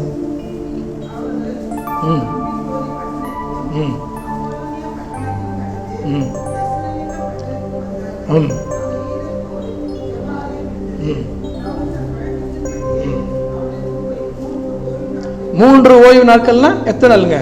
3 வாரம், 21 நாள் இல்லையா? 3 ஓய்வு நாள். அப்போ அவங்க ஓய்வு நாள் தான் கூடி வருவாங்க. நம்ம ஞாயிற்றுக்கிழமை உயிர் தெழுந்த நாள், அவங்களுக்கு வந்து வெள்ளிக்கிழமை சாயந்தரம் 6 சனிக்கிழமை சாயந்தரம் 5:59 வரைக்கும் ஓய்வு நாள். அப்ப யோசிச்சு பாருங்க, 3 வாரம் தான் ஊழியம் செஞ்சார். அங்கே ஒரு சபை உருவாக்கப்பட்டது. அதை குறித்து நம்ம பின்னாடி ஒரு தனியாக நம்ம பார்ப்போம். ஆனால் அந்த சபைக்கு தான் எழுதுறாரு 4ஆம் வசனத்துல, 3ஆம் வசனத்துல 4:3 நீங்கள் பரிசுத்தம் உள்ளவர்களாக வேண்டும் என்பதே தேவனுடைய சித்தமா இருக்கிறது. அந்தபடி அப்போ நம்ம பரிசுத்தம் ஆகணும்னா அந்த சபையை மோதி கொண்டிருக்கிற அந்த சபையின் விசுவாசிகள் கொஞ்சம் அப்படி இப்படின்னா கூட விழுந்து விடக்கூடிய ஒரு அபாயம் இருந்திருக்கிறனால தான் குறிப்பா அந்த வார்த்தையை வச்சு சொல்றாரு. எல்லா ஏரியாலும் எல்லா பிரச்சனையும் இருக்காது. புரியுதுங்களா? ஒவ்வொரு ஊர்ல ஒவ்வொரு மண் வளம், ஒவ்வொரு தண்ணி வளம், ஒவ்வொரு ஆபத்து, ஒவ்வொரு பிரச்சனை இருக்கும். ஒவ்வொரு ஊர்ல தேட ஒவ்வொரு விதமா இருப்பான். ஒவ்வொரு ஊர்லயும் ஒரு நன்மை இருக்கும், ஒரு தீமை இருக்கும். இங்கே இந்த ஊர் மக்கள் சந்தித்த விஷயம் என்ன? அப்ப அந்த ஊர் மக்கள் மத்தியில உருவாக்கப்பட்டு கொண்டிருந்த சிறிய சபைக்கு அங்கே பவுல் எழுதுறாரு, தேவனை அறியாதவங்க தான்ப்பா இந்த விஷயத்துக்குள்ள போவாங்க. உங்களில் அவனவன் தன் சரீர பாண்டத்தை நல்லா கவனிக்கணும். சரீர பாண்டனா அந்த இடத்துல குறிச்சு கொள்ளுங்க, மனைவி. அப்போ அவனவன் தன் மனைவியோட பரிசுத்தமாயும் கனமாயும் வாழ அறிந்து கொள்ள வேண்டும். ராமன் சொல்லுங்க பார்க்கலாம். ஆமா. அப்போ அந்த இல்லற வாழ்க்கையோடு கூட கர்த்தரால் கொடுக்கப்பட்ட அந்த வாழ்க்கையை அனுபவித்துக் கொள்ளுங்கள். 6ஆம் வசனம், இந்த விஷயத்தில் ஒருபோதும் மீறாமலும் தன் சகோதரனை வஞ்சியாமலும் இருக்க வேண்டும். அப்போ சொல்ற யார சொல்ற பார்த்தீங்களா? நம்ம வீட்டில் நண்பர்கள் வராங்க, நம்ம ஒரு வீட்டுக்கு போவோம், வேலை சாத்திரிக்கு பழகிறோம், எவ்வளவு நல்லது கெட்டல பேசிக்கொள்றோம், பழகிறோம். ஒரு காலத்துல ஒரு தனியா எனக்கு தெரிஞ்சு, ஒரு காலம்னா எனக்கு தெரிஞ்சு ஆட்டோ வந்து பார்த்தீங்கன்னா 2 பேர் சேர்ந்து வர முடியாது. இன்னைக்கு பைக் டாக்ஸிலாம் வந்துருச்சு, யார் கூட வந்து இறங்கலாம். யாராவது இறங்கிட்டு கூட சொல்லலாம், யாருமான்னு கேட்டால் டாக்ஸிக்காரன்னு சொல்லிட்டு போயிடலாம். சரிங்களா? ஏன்னா இவர் தான் அவர் தான் சண்டை வருவாங்க. அதுக்கு பதிலாக இவரும் சொல்லிட்டு போயிடலாம். எல்லாமே எனக்கு ஆயிடுச்சு. ஏன்னா எல்லாமே படிக்கிறாங்க, கூடுதலாக ஒரு வேலை தேவைப்படுது, உழைக்கிறாங்க. யாரும் நம்ம தப்பு சொல்ல முடியல. ஷேர் ஆட்டோன்னு வந்துருச்சு ஒன்று. எத்தனை பேர் உள்ளேருந்து வெளியே வராங்கன்னு நமக்கு தெரியல. அப்படியே வந்துனே இருக்காங்க உள்ள. சொன்னா அந்த தம்பி கூச்சப்பட்டோட அந்த அக்கா வந்து சொல்லுது, நீ ஓட்டு தம்பி மேலே இருக்காதுன்னு போயின்னு இருக்கு. பாருங்க, 3 பேர் ஃப்ரண்ட் சீட்லயே, டிரைவர் வந்து அப்படியே ஒட்டின்னு அப்படியே விசுவாசத்துல ஓட்டுன்னு போறாரு. அவ்வளவுதான் வாழ்க்கை. அவங்கள தப்பா சொல்லலை, அப்படி ஓடிட்டு இருக்கு. ஆனா வேதம் சொல்லுது நமக்கு தெரியும். சாதாரணமாய் இப்படிப்பட்ட விஷயங்கள் வேற, ஆனா குறிப்பாய் தேவனுக்கு எதிரான வாழ்க்கை முறை என்பது வேறு. கவனிக்கிறீங்களா? நான் சொன்னேன், இந்த லிஸ்ட் இருக்கவங்க எல்லாம் தான் இதுல மாட்டுவாங்கன்னு சொல்ல வரல. இந்த லிஸ்டுக்கெல்லாம் தூர ரொம்ப பரிசுத்தமாய் அல்லது ரொம்ப ஒரு பெருந்தன்மையா, ரொம்ப ஜென்டிலா, ரொம்ப ஒரு பெரிய மனுஷனாய் காட்டிக்கொள்ளக்கூடிய, அதாவது தப்பார்த்தியா யாரும் அங்க ஒரு ஆம்பளை வரும்போதே அங்க ஒரு ஆண் போனா இந்த பக்கம் அப்படின்றவங்களா இருக்காங்க. தப்பாத்துக்கு தயவு செஞ்சு. திருவிருந்து கொடுத்துன்னு வராரு ஒருத்தர், ஒரு அசிஸ்டன்ட் பாஸ்டர் திருவிருந்து கொடுக்குறாரு, எனக்கு கை புடிச்சிட்டாருன்னு சொன்னம்மா. ஒரு சர்ச்சில் நடந்ததுங்க. யோசிச்சு பாருங்க. திருவிருந்து கொடுக்கும்போது அப்பம் ரொட்டி எடுத்து கொடுப்பாங்க இல்லையா? எடுத்து கொடுக்கும்போது என்ன ஆகும்? ஏதாவது அவர் கொஞ்சம் வேகமா போவார், அவ்வளவுதான். ஏன்னா இவங்களுக்கு பிற்கப்படி அப்ப பாஸ்டர் என்ன சொல்றாரு? மெதுவா சொல்லுங்க. தலைமை செயலோட பாஸ்டர் சொல்றாரு, மெதுவா நிதானமா சொல்லி கொடுங்கன்னு சொல்லுவார். சிலருடைய குயிக்கா போவாங்க. கொடுக்கும்போது என் கையை பிடிச்சிட்டாரு இருந்துச்சு. ஏன் ரொட்டியை வச்சு நீ கை பிடிக்க முடியும் சொல்லுங்க பார்க்கலாம். அதுவும் ஒரு அந்த நேரத்தில் தானே ரொம்ப ஜாக்கிரதையா. நம்ம நினைக்கிறதுலாம் என்ன, கொஞ்சம் வேகமாக ஒரு அம்மா பேசிட்டாங்கன்னா அவங்கள ஒரு மாதிரி நினைப்போம். ஒரு கடகடன்னு ஒருத்தன் ஏதாவது செஞ்சுட்டானா அவனை வந்து நம்ம நினைப்போம்.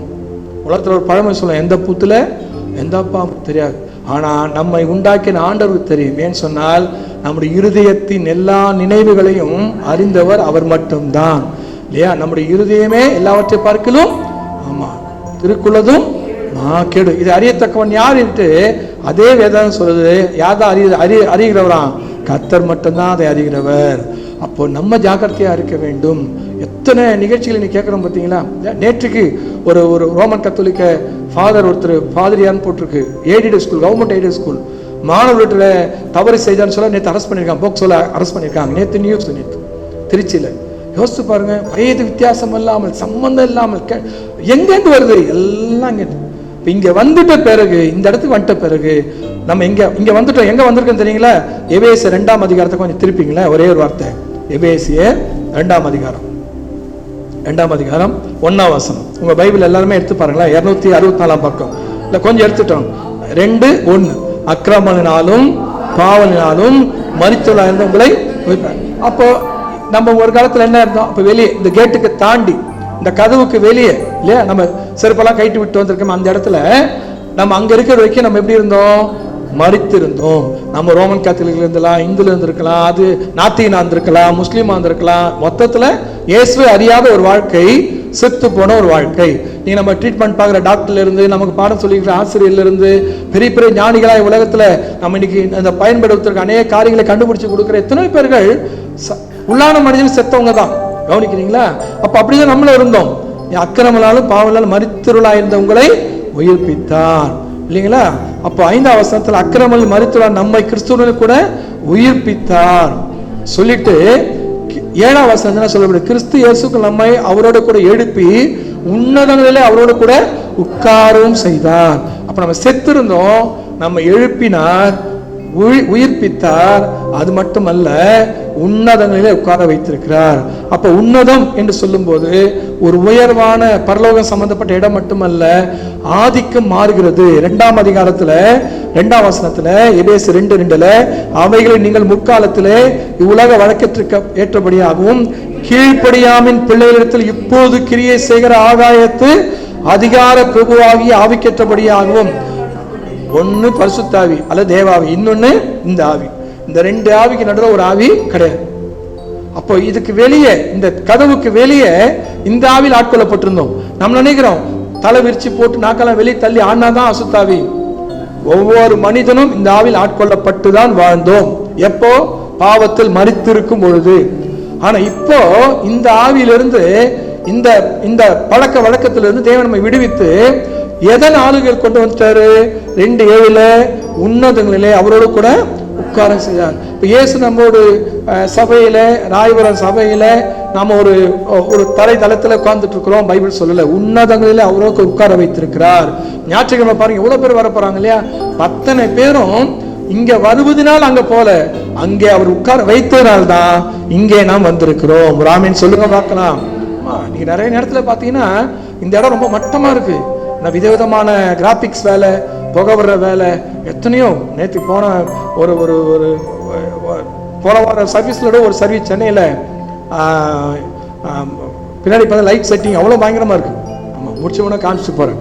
ஆமாம், லைட் செட்டிங் அவ்வளோ பயமாக இருக்கு. சர்ச்சை தானா அப்படின்னு சொன்னால் சத்தியம் பண்ணி சொல்லுவாங்க, யாரும் இது சர்ச்சை கிடையாதுன்றோம். இது சபையே இல்லைங்க.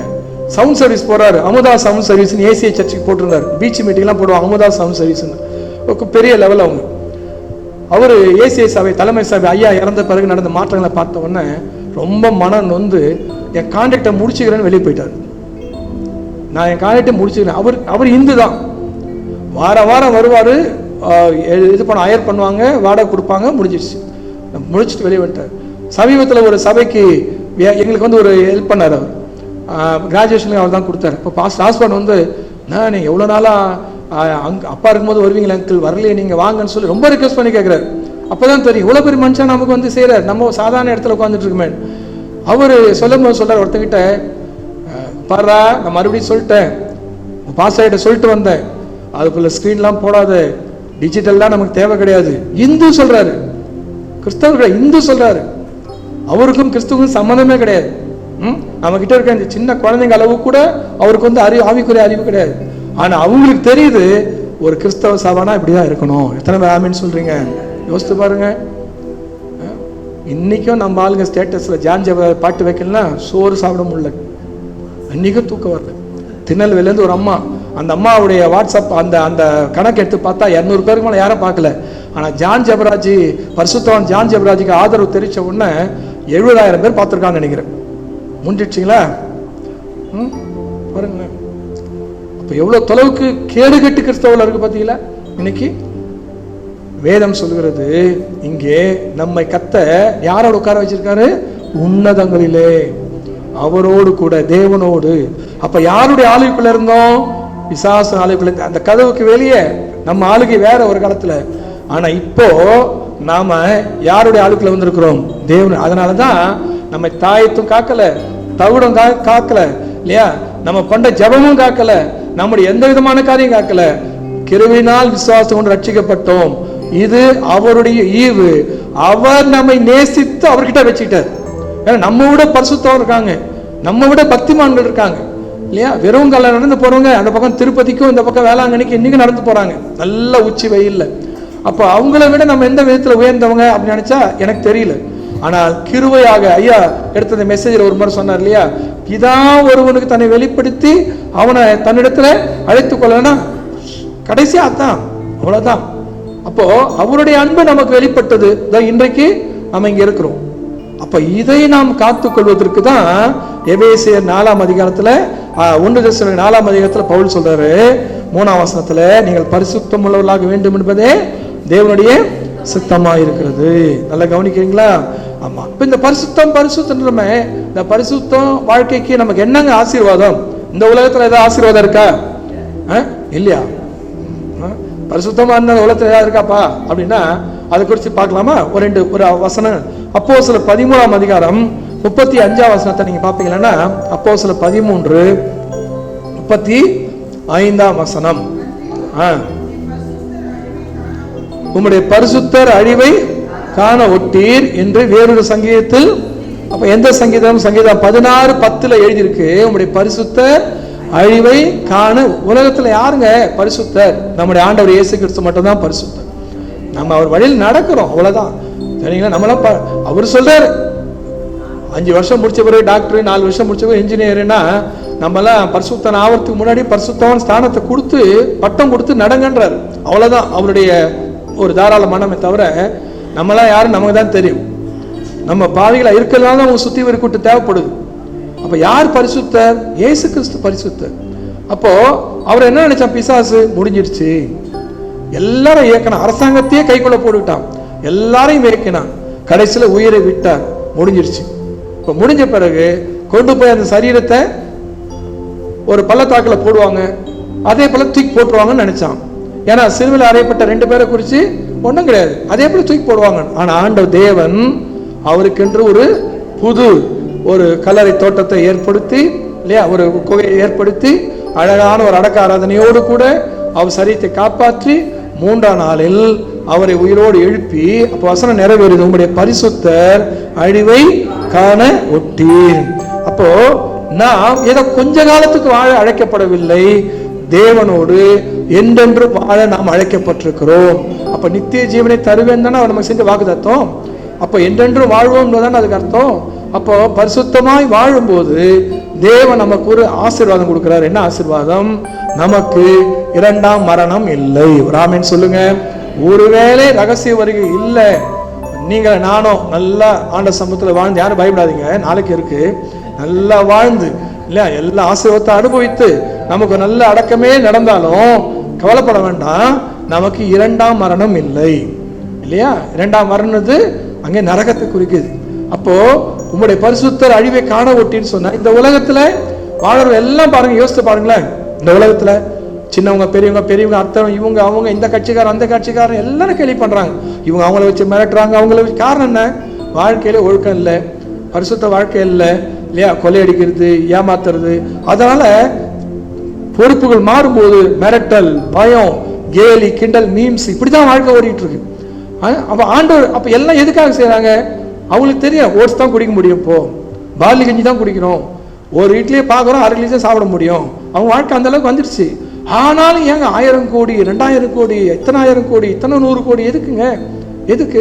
எல்லாம் தங்கள் சந்ததிக்கு, பேர் பிரஸ்தாபத்துக்கு, எல்லாம் இதுதான். அப்ப யோசிச்சு பாருங்க, வேதம் என்ன சொல்லுது? உங்களுடைய பரிசுத்தர் அழிவை காணட்டும். அப்ப யாருக்குப்பா அழிவில்லாத வாழ்க்கை? பரிசுத்த வாழ்க்கை வாழ்பவர்களுக்கு ஒரு அழிவில்லாத வாழ்க்கை தேவன் தருகிறார். ராமன் சொல்லுங்க பார்க்கலாம். பைபிள் சொல்லுது, கர்த்தருக்கு பயப்படுவதற்கு திட நம்பிக்கை உண்டு, அவன் பிள்ளைகளுக்கும் அடைக்கலம் கிடைக்கும். ஏங்க ஒரு பெற்றோரான பிறகு கூட அதிகமா பாவம் செய்யறாங்க, லஞ்சம் வாங்குறது, அதை வாங்குறது, இதை வாங்குறது, 6 அடி நிலத்துக்காக அண்ணன் தம்பியை சண்டை போடுறது எல்லாம் எதுக்கு நடக்குது? தன் பிள்ளைகளுக்காக, தங்கள் பிள்ளைகளுக்காக. நாங்க பட்ட கஷ்டம் என் பிள்ளைங்க படக்கூடாது. நாங்க இப்ப இந்த கார்ல போறோம், ஆனா எங்க பிள்ளைங்க அந்த கார்ல போகணும். இதுதானுங்க. போங்க, கர்த்தருடைய ஆசீர்வாதமே ஐஸ்வர்யத்தை தரும், அதோட வேதனையை கூட்ட மாட்டான். ஆண்டவரால் ஆசீர்வதிக்கப்பட்ட எவ்வளோ பேர் இருக்காங்க. நான் சொல்லியிருப்பேன் உங்ககிட்ட, ஒரு முறை கெல்லிஸ் கார்னரில் ஃபுல்லாக டிராஃபிக் நிறுத்திட்டான். யாரோ மினிஸ்டருங்க யாரோ போகிறாங்கன்னு நினச்சிருந்தேன் கொஞ்சம் வருஷத்துக்கு முன்னாடி. சிபிஎம்மில் அந்த கெல்லிஸில் ஒரு சிபிஎம் சர்ச் இருக்குது. அங்கே ஏதோ ஒரு முக்கிய மீட்டிங் நடக்குது. ஒரு ஒரு ஸ்டேட்டு லெவலில் இருக்கக்கூடிய பிரசிடெண்ட்டுங்கெலாம் சேர்ந்து, யார் சிபிஎம் உள்ளே இருக்கிற முக்கிய நபர்கள். எனக்கு தெரிஞ்ச கார்லாம் வந்து BMW, அதுக்கப்புறம் ஆடி காரு, அப்புறம் பென்ஸு, ஒரு 4-3 நாள் தான் தெரியும். மிஞ்சி போனால் ஒரு ஃபாரின் கார், கொஞ்சம் காஸ்ட்லி. ஆனால் என்னென்னமோ நான் ஃபோட்டோவில் பார்த்தது, சின்ன சின்ன படத்தில் பார்த்த காரெல்லாம் போதும். எங்கங்க சிபிஎம் தான். நாங்கள் பரலோகத்திலே வாழறோன்றாங்க பாருங்க, அவங்களுக்கு அவ்வளோ கார் வச்சுருக்காங்க. கர்த்தர் அவங்கள ஆசீர்வதிக்கிறாரு. ஆசீர்வதிட்டுமே நீங்கள் கூட இங்கே சர்ச்சைக்கு வரும்போது சிம்பிளாக தான் வரீங்க, நாளைக்கு ரிசப்ஷன் போகும்போது எப்படி போவீங்க? கர்த்தர் உங்களை ஆசீர்வதிச்சிருக்காரு. நீ தப்பு நான் சொல்ல வரல, ஆண்டவருடைய ஆசீர்வாதம் வேதனை தர, அதான் சொல்ல வரேன். நீ எத்தனை எல்லாத்தையும் காணிக்க வீட்டில் போடுங்கன்னு சொல்கிற சபை இந்த சபை இல்லை. அப்போ யோசித்து பாருங்க. அப்போ கர்த்தர் உங்களை ஆசீர்வதிச்சிருக்காரு. உங்கள் தசமபாகம் காணிக்கல் உண்மையாக இருக்கீங்க, ஆண்டவருடைய உபதேசங்கள் உண்மையாக இருக்கீங்க, நீங்கள் ஆண்டவருடைய வழியில் நீங்கள் நடக்கிறீங்க, தேவன் உங்களை ஆசீர்வதிக்கிறார். ஐயா இருக்காரு, அவர் பென்ஷனை சொல்லி கொஞ்சம் சந்தோஷப்படுவார். உண்மைதான். அந்த பென்ஷன் இன்னைக்கு ஒர்க் பண்றது வாங்கலையே. ஜோசப் ஐயா சொல்றாரு, பென்ஷன் எனக்கு இவ்வளவு பென்ஷன் வருதுன்றார். அவர் அந்த பென்ஷனை இப்ப பிஇ முடிச்சோன்னு கிடைக்கலையே, போ சொல்லுங்க பார்க்கலாம். அப்ப எப்படிங்க? அப்ப அவர் அதுக்கு ஒரு விஷயம் சொல்றாரு, நான் சர்ச்சுக்கு ஆண்டவர்கிட்ட நான் இந்த பொருத்தனை பண்ணேன், நான் இது போல நடந்துட்டு இருக்கேன். அவ யோசிப்பார், ஒவ்வொருத்தர் வாழ்க்கையில ஏதோ ஒன்றை பார்க்கிறார், தேவன் உயர்த்துகிறார், தேவன் ஆசீர்வாதம். அந்த ஆசீர்வாதத்தை நான் தப்பு சொல்லலை. ஆனா எதுவுமே இல்லாம மனம் போன போக்குல அப்படியே வாழ்ந்து எப்படியாவது பெருசா இன்னும் எப்படா பணக்காரனா போகும்போது அங்கேதான் நாம் தவறு செய்கிறோம். அப்போ அந்த தவறின் மூலமாய் பெறுகிற ஆசீர்வாதங்கள் நம்ம நித்தியத்துக்கு இல்லை, இந்த உலகத்திலேயே நம்ம முழுசா வாழாத அளவுக்கு செய்து விடுகிறதே. கொஞ்சம் நாம திரும்பி பார்க்க வேண்டும். மீண்டும் மீண்டும் நான் சொல்ற காரியம், கிறிஸ்துவோட நம்பிக்கை காசிமேட்லேயோ அல்லது கீழ்ப்பாக்கு சிமெட்ரிலேயோ முடியவில்லை. இன்னைக்கு கூட நான் ஒரு டெத்து, ஒரு நடுத்தர வயதில் ஒரு சகோதரன் கேன்சர் இறந்துட்டாரு. கேட்டேன், எங்கே அடக்கம்னு கேட்டேன்.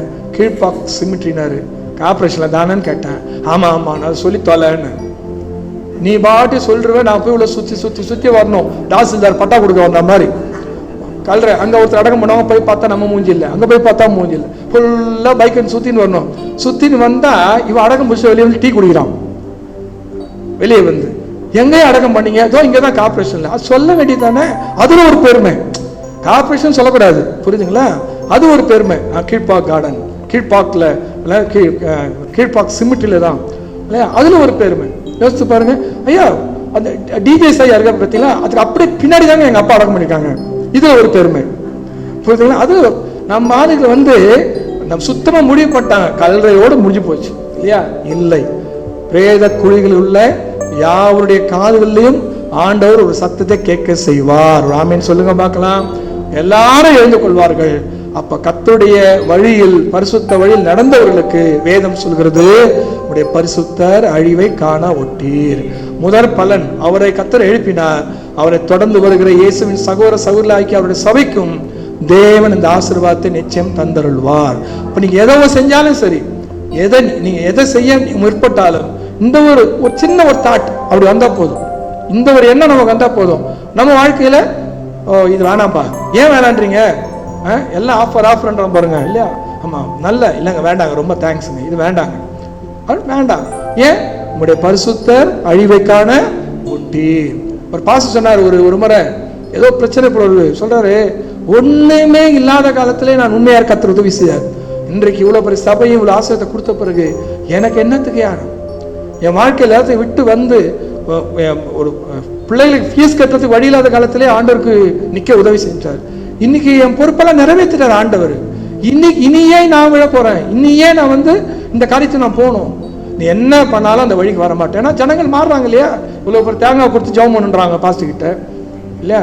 இவ்வளோ பெரிய தேங்காய், அது மேலே ஒரு வெள்ளை கயிறு இல்லையா? பெரிய தேங்காய், முகூர்த்த தேங்காய் பெருசாக இருக்கும், அவன் மண்டையை விட பெருசாக இருக்கும், கொடுத்து ஜெபம் பண்ணுன்றாங்க. அப்படின்னா அதுக்கு ஒத்துருக்காங்க, நல்ல வல்லமை இறக்கி ஜெபம் பண்ணுறதுக்கு, தேங்காவுக்கு நல்ல வல்லமை இறக்கி அதை கட்டி முடிச்சு வந்து அப்படி போயிட்டு வரத்துக்குள்ள பார்த்தீங்கன்னா அது மஞ்சள் கயிறாக மாறிடுச்சு. சரிங்களா? ஆமாம். அதனால இப்போ அதெல்லாம் ஒத்துக்க மாட்டேன்றாங்க. ஒத்துக்கலான உடனே என்ன ஆகுதுன்னா, உடனே சிஎஸ் சேவையாக இருந்தால் டிரான்ஸ்ஃபர் பண்ணுறாங்க, மற்ற சபையில் பண்ண முடியல, உள்ள இருந்துனே குடைச்சல் கொடுக்குறாங்க, மனவேதனை கொடுக்குறாங்க. ஒன்று மட்டும் நம்ம ஞாபகத்தில் வைத்துக் கொள்ள வேண்டும், நல்லா கண்டிக்கிற ஆசிரியர் கிடைச்சா பிள்ளைங்க நல்லதுன்றோம், நல்ல டாக்டர் நல்லதுன்றோம். ஆனால் நல்ல பாஸ்டர் மட்டும் இன்னைக்கு வேணான்ற அளவுக்கு சபை திறந்தாழ்ந்து கொண்டிருக்கு. காரணம் என்ன தெரியுங்களா? இந்த சத்தியத்தில் அவர்கள் வீக்கா இருக்கனால தான். உங்களுடைய பரிசுத்த அழிவை காண ஒட்டீர். உங்களை கண்டிப்பதினால், நானும் ஒரு விசுவாசி தான், அப்போ நம்மை கண்டிப்பதினால் நம்முடைய பாஸ்டருக்கு நம்ம விட்டு போவாங்கன்னு தெரியும், தசமமா காணிக்க கட்டாங்கன்னு தெரியும், கீழ்ப்படைய மாட்டாங்கன்னு தெரியும், மனோவை கொடுப்பாங்கன்னு தெரியும், குரூப்பா சேர்ந்து பேசுவாங்கன்னு தெரியும். இதெல்லாம் தெரிஞ்ச ஒருத்தர் பேசுறாங்கன்னா அவர்களுக்காக நாம் ஆண்டவருக்கு நன்றியோடு இருக்க வேண்டும். இவ்வளவுதான் நான் சொல்ல முடியும். கவனிக்கிறீங்களா? ஏன்னா இது இத்தனை மேன்மை தான். சரிங்களா? அட்ஜஸ்ட் பண்ணுன்னு தான் உலகத்தில் சொல்றேன். இதெல்லாம் மேன்மை தான். அப்ப இதெல்லாம் வேணாம், நீ தான் வேணும் அப்படின்றாங்க. பார்த்தீங்களா? ஏன்? வேதம் சொல்லுது, அப்போஸ்தலர் 13:35, சங்கீதம் 16:10, உம்முடைய பரிசுத்தர் அழிவை காண ஒட்டீர். ரோமர் 6:22 நாம் பார்க்கும்போது 6, இப்போது நீங்கள் பாவத்தினின்று விடுதலையாக்கப்பட்டு தேவனுக்கு அடிமைகளானதினால் பரிசுத்தமாகுதல் உங்களுக்கு கிடைக்கும் பலன், முடிவோ நித்திய ஜீவன். அப்ப நம்முடைய வாழ்க்கையை பரிசுத்தமாய் ஒப்பு கொடுப்பதினால் நமக்கு என்ன ஆசீர்வாதமா வேதம் சொல்லுது? இப்போது நீங்கள் பாவத்தில் விடுதலையாக்கப்பட்டு தேவனுக்கு நம்மை அர்ப்பணித்ததினால் பரிசுத்தமாகுதல் இப்போது நமக்கு பலனாய் கிடைக்கிறது, முடிவிலே அது நமக்கு நித்திய வாழ்வை தருகிறது. வரலையா? சொல்லுங்க பார்க்கலாம். ஆமா, யோசித்து பாருங்க. அன்னைக்கு ஒரு சேனலுங்க, இன்னைக்கு பாத்தீங்கன்னா சேனலுக்கு அளவே கிடையாது. அன்னைக்கு 10 மணியோ 9 மணி ஆனா சேனல் கட் பண்றோம், தூர்தர்ஷன் முடிஞ்சிடும். ஆனா இன்னைக்கு கிடையாது. 24 மணி நேரம் பொழுதுபோக்குகள் இருக்கு. ராத்திரி முழுக்க மனுஷன் சுத்திட்டு இருக்கான். ஒரு பக்கம் டாக்டர் கத்திட்டு இருக்காங்க, நைட்ல சாப்பிடாதன்றான். மிட் நைட் பிரியாணி வந்துச்சு இன்னைக்கு. நாங்களாம் மூளை கடையில் இருக்கோங்க, மூளை கடையில் 10:30 மணிக்கு பிரியாணிக்கு அவ்வளோ காத்துட்டு இருக்கிறான். அண்ணா நல்ல பார்த்தீங்கன்னா சண்டேஸ்ல போக முடியல, ரோடெல்லாம் வைக்கிறான். இவங்கெல்லாம் பஞ்ச பரதேசிகளா இருப்பானுங்களான்னு தெரியல. எங்க சாப்பாடு கடை போட்டாலும் கூட்டம் நிக்குது. யோசித்து எங்க போனாலும் அவ்வளோ டீசெண்டா இருக்காங்க, காரெல்லாம் நிக்க வச்சு நிக்கிறான். அப்பதான் ஒரு மீன்பாடு வண்டியில் எடுத்துன்னு வரான். இவனுடைய வாழ்க்கை முறைக்கு போயிட்டு ஸ்டார் ஹோட்டலே சாப்பிடலாம், இவன் அந்த மீன்பாடு வண்டிக்கு நிக்கிறான். முடிஞ்சிருச்சுங்களா? ஹோட்டல்ல போய் சாப்பிட்டு வாந்தி எடுத்தா கூட போய் அவன் மேல கேட்கலாம், ஏடா பில் கொடுத்தே நேற்று வாந்தி எடுத்தோம் என்ன சொல்றான்னு. ரோட்ல மீன்பாடி வண்டியில் விற்கிறவனு என்ன செய்ய முடியும்? குட்டியானில் எடுத்துட்டு வந்து பிரியாணி விற்கிறான். எங்க போட்டோம் ரோடே இன்னைக்கு யாரத்தோ. டாக்டர் சொல்றாங்க 11 மணிக்கு மேலதான் உறுப்புகள் உள்ளுறுப்பு வேலை செய்யுது. டாக்டர் சொல்றாங்க கிட்னி இந்த டைம்ல வேலை செய்யுது, லிவர் அது எப்படா வேலை செய்யட்டும், நாங்க வேலை செஞ்சுனே இருக்கோம். நாங்க வேலை செஞ்சுட்டு அன்னைக்கு நான் வேலைக்கு போகும்போது கூட நைட் ஷிஃப்ட் பார்க்கும்போது நைட் 12 மணிக்கு டிஃபன் எடுத்துட்டு வருவாங்க. ஏன் தெரியுமா? 7 மணிக்கு நைட் டின்னர் முடிஞ்சிடும் கம்பெனியில். 7 மணிக்கு டின்னர் முடிஞ்சு 5 மணி நேரம் திருப்பி காலையில் 4 மணி 5 மணிக்கு ஷிஃப்ட் முடிகிற வரைக்கும் வேலை செய்யறதுக்கு பலன் வேணும்னு ஒரு தோசையோ அல்லது ஒரு இட்லியோ ஏதோ ஒன்று எடுத்துட்டு வருவோம். அந்த டைம்ல விருப்பப்பட்டவங்க சாப்பிடலாம். யோசித்து அது கூட இந்த ஆப்ரேட்டருங்க அவங்க எல்லாம் பார்த்தீங்கன்னா வேணாண்டுருவாங்க. ஏன்னா அவங்களுக்கு ஜீரண சக்தி கம்மியாக இருக்கும், ஒர்க்கு கம்மி. ஒர்க்கராக இருக்கவங்க வாலிப பசங்க சாப்பிடுவாங்க. அது அவ்வளோதான். ஆனால் இன்னைக்கு யோசித்து பாருங்க, எல்லாமே கொண்டாட்டம் கொண்டாட்டம் கொண்டாட்டம். எத்தனை காடு வேணா கடை வச்சுக்கோ, கொண்டாட்டம் போயிட்டே போற. இந்த ஆப்பில் வாங்கி அந்த ஆப்பில் போடு, அந்த ஆப்பில் வாங்கி இந்த ஆப்பில் போடு, எதனா போடு, இதை தூக்கி அதில் போடு, அதை தூக்கி அதை போடு. வந்தாவா இருக்கணும், அவ்வளோ. வெளியே என்ன இருக்கணும்? வந்தாவா இருக்கணும், அவ்வளோதான். சரிங்களா? வந்தாவா இருக்கணும், அவ்வளோ. இதுதான் பந்தா. அதுக்கு என்ன அர்த்தம் மீனிங்லாம் தெரியாது, கிராமர்லாம் தெரியாது. வந்தாவா இருக்கணும். ஆமா, 10,000 ரூபாய் பாரிஸ் கார்டில் போனால் பந்தா உழவு இப்படி செயின் கிடைக்குது 10,000 ரூபாய்க்கு போட்டு வந்துடலாம். என்ன நீங்க தான் போடுவீங்களா? நாங்களும் போடுவோம். அது போட்டு 4 பட்டனு திறந்து விட்டுனா சர்ச்சுக்கே வரோம். 4 பட்டனு திறந்து விட்டுன்னு வரோம் சர்ச்சுக்கு. இவ்வளோ பெருசா. ஏன்னா நேற்று கல்யாண ரிசப்ஷன் போயிட்டு அந்த பந்தாலே வராரு. யோசித்து பாருங்க, இந்த இடம் எந்த இடம், இந்த இடம் எப்படிப்பட்ட இடம், இந்த மகிமை தெரிஞ்சா நிச்சயமா வர முடியாது. கவனிக்கிறீங்களா? தாவீது சொல்றாரு, உம்முடைய ஆலயத்தில் உம்முடைய மகிமையை காணும் ஒன்றை நான் கேட்டேன், அதே நாடு. அன்றைக்கு ஆலயமே இல்லைங்களே, அவங்க மகன் தானே ஆலயம் கட்டினாரு. யோசிவ தேவ சமூகம், அந்த தேவ சமூகத்தை அவள் மதித்ததுனால தான் தாவீது கொண்டு இவ்வளவு மகிமையான கருத்தை சொல்றாரு, அவங்களுடைய பரிசுத்தர் அழிவை காண முட்டீர்.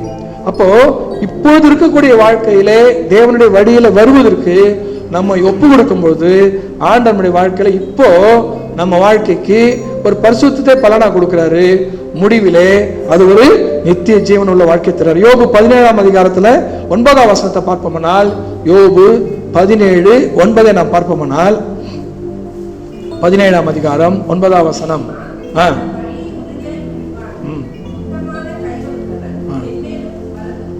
கவனிக்கிறீங்களா? இங்க 9ஆம் வசனம் பின்பகுதி, சுத்தமான கைகள் உள்ளவன் மேன்மேலும் பலத்து போவான். யோபு 1:1 உங்களுக்கு தெரியும் இல்லையா? ஆமா, அங்கே 3ஆம் வசனம் கடைசி பகுதியில அந்த மனுஷன் கிழக்கத்தி புத்திர எல்லாரிலும் பெரியவனா இருந்தான். ரொம்ப அழகா கிரேட்டஸ்ட் பர்சன், ரிச்சஸ்ட் பர்சன்லாம் இருக்கு. இதெல்லாம் நமக்கு பிரியமான ஒரு வார்த்தை தான். பணக்காரனா இருக்கணும், மதிக்கு தகுந்தனா இருக்கணும், போனா 4 பேர் எழுந்து நிற்கணும், நீங்க வாங்க உங்களுக்காக தான் வெயிட் பண்றேன்னு சொல்லணும் இல்லையா, நீங்க தான் இதை பிளஸ் பண்ணி கொடுக்கணும். இதெல்லாம் மகிமையும் யோபுக்கு வந்தது. எப்படிங்க அப்படின்னா, அவர் வாழ்க்கை சுத்தமுள்ளதா இருந்தது. அன்னைக்கு பைபிள் காலையில பைபிள் ஸ்டடி இல்லை, சர்ச்சு கிடையாது, சுத்திகரிப்பு கூட்டம் கிடையாது, எல்லாருக்கும் பரிசுத்த வரலப்படவில்லை, சொல்லிக் கொடுப்பதற்கு முறைகளே இல்லை, நியாயப்பிரமாணமே கிடையாது யோபுவின் காலத்துல. இவர் ஆபிரகாம் காலத்தை சேர்ந்தவர். ஆனா அவர் எப்படி வேணா வாழ்ந்திருக்கலாம். ஆனா வேதம் சொல்லுது, தேவனுக்கு பயந்து பொல்லாப்புக்கு விளைவுமாயிருந்தான். இன்னைக்கு நமக்கு தெரியுங்க, தேவனுக்கு பயப்படுறதுன்னா சொல்லிக் கொடுத்துக்கு பைபிள் இருக்கு, சொல்லிக்கூட பாஸ்டர் இருக்காரு இல்லையா, சில பட்ட அடிகள் இருக்கு நமக்கு மாதிரியா பாடமா. ஆனா அன்னைக்கு யோபுக்கு என்ன இருக்கு? அப்ப வேதம் சொல்கிறது, சுத்தமான கையுள்ளவன் மென்மேலும் பலத்து போவான். அப்ப நித்தியத்தில் மட்டும் நமக்கு நிரந்தர வாழ்க்கை அல்ல, வாழக்கூடிய பூமியிலையும் பரிசுத்தமுள்ள வாழ்க்கை வாழ்பவர்களை தேவன் உயர்த்தி அவர்களை ஆசீர்வதிக்க வல்லமையுள்ள தேவனாய் இருக்கிறார். ராமன் சொல்லுங்க பார்க்கலாம். நீ நினைக்காதீங்க பரிசுத்தமா இருந்தா பிரச்சனை, அது இருக்கும். உங்களுக்கு சங்கீதம் 23 தெரியும் இல்லையா, எல்லாருக்கும் தெரியும் நினைக்கிறேன் நான் இல்லையா. ஆமா, சத்துருக்களுக்கு முன்பாக நமக்கு ஒரு பந்தியை ஆயத்தப்படுத்துற, சத்துரு மறைந்த பிறகு அல்ல, சத்துரு ஒரு கூட்டம் இருப்பாங்க, சத்துருக்கள் மத்தியில் தான் கர்த்தர் நம்முடைய தலை உயர்த்துகிறார். ஆரோனுடைய கோலை யார் மத்தியில உயர்த்தினார்? 11 எதிரிகள் மத்தியில் தான் ஆரோனுடைய அவர் தெரிந்து கொண்ட கோலை துளிக்க செய்து பூ பூத்து தடக்கை செய்தார். கவனிக்கிறீங்களா? அப்ப யோசிச்சு பாருங்க, எதிரி மறைஞ்ச பிறகு இல்ல, எதிரி என்ன பண்ணுவான்? நம்ம ஒழுங்கா நடப்பதனால, நமக்கு அந்த ஒழுங்கா நடப்பதனால வரக்கூடிய பாடுகளை அவன் ரசிப்பான். பத்தியா, நம்ம உண்மைன்னு போனேன் இல்லையா, கத்தன்னு போனேன், எப்ப பார்த்தாலும் ஆண்டவர் என்ன, எப்ப பார்த்தாலும் ஜப என்ன, சர்ச்சு என்ன இல்லையா, எப்ப பார்த்தாலும் ஆண்டவர் தண்ணிய, உனக்கு ஏன் இந்த துன்பம், உனக்கு ஏன் இந்த கஷ்டம், இதே பார்த்துட்டே இருப்பான். ஆனா நமக்கு தெரியாது, இவைகள் அத்தனையும் கர்த்தர் அஸ்திவாரமாய் நமக்கு வைத்து சரியான நேரத்தில் நமக்கு ஒரு கட்டடத்தை எழுப்புகிறார்னு சொல்லி அவர்களுக்கு தெரியாது. அதை நல்லா ஞாபகத்தில் வைத்துக் கொள்ளுங்கள். ஆமா, எவ்வளவு கேலி பண்ணவங்களும் இருக்காங்க. ஒரு சொல்லக்கூடாது, ஒரு குறிப்பிட்ட இடத்துல ஒரு பாஸ்டர் இருந்தாரு, நகை போடாத அம்மாங்களை கேலி பண்றது, நகை போடாத இவங்களை கேலி பண்றது நிறைய நடந்தது. ஆனா மரணம் மோசமா இருந்தது, மரணம் மோசமா இருந்தது. ஜாக்கிரதையா இருக்கணும். ஒரு ஊழியக்காரன் சென்னையில, நான் ரட்சிக்கப்பட்ட புதுசுல அவர் பைபிள்ஸ்ல எடுத்து அவ்வளோ அருமையா இருக்கும், அவ்வளோ டீப்பா எடுப்பார். குறிப்பிட்ட சில இடத்துல அந்த ஒரு சம்பவத்துக்காக அந்த பேர் நான் சொல்ல விரும்பல, அந்த குறிப்பிட்ட இடங்கள்லாம் அவர் பிரின்சிபலா இருந்திருக்கார்.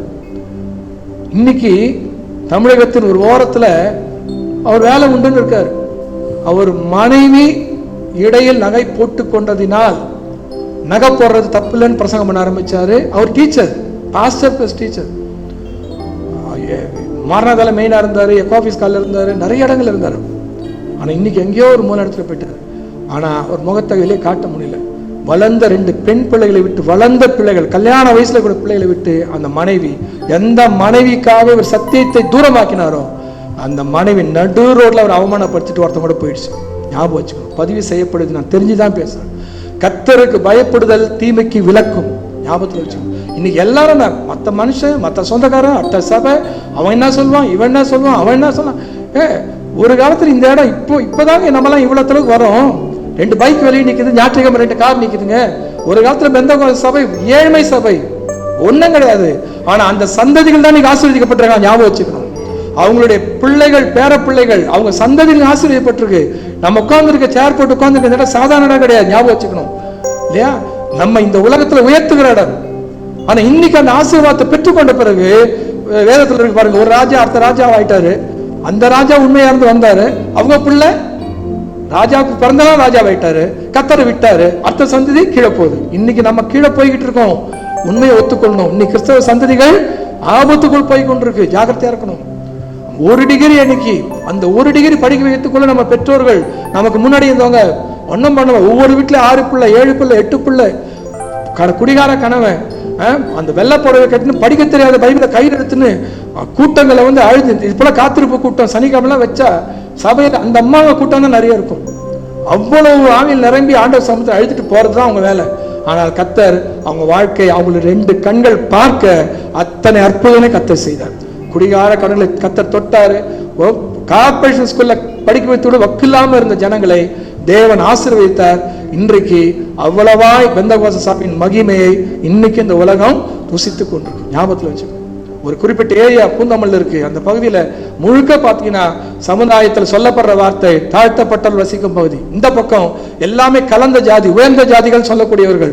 இந்த பக்கம் இருக்கிற கட்டடங்கள் மூழ்கி கொண்டிருக்கிறது, அந்த பக்கம் இருக்கிற குடிசைகள் எல்லாம் கட்டடமா மாறிட்டு. காரணம், அந்த பக்கம் இருக்க அத்தனை பேரை யாரைக்குரிய சபைக்கு போக ஆரம்பிச்சிட்டான். தேவன் ஏதாவது ஒரு வழியில் ஆசீர்வதிக்கிறார். தினக்கூலி ஆசீர்வதிக்கிறார், வியாபாரத்தில் ஆசீர்வதிக்கிறார், வெள்ளாட்டு கொண்டு போய் ஆசீர்வதிக்கிறார். அந்த பக்கம், இந்த பக்கம் சுண்ணாம்பு அடிக்காத வீடு தான் இந்த பக்கம். ஆனா யாரு? பாரம்பரியம்.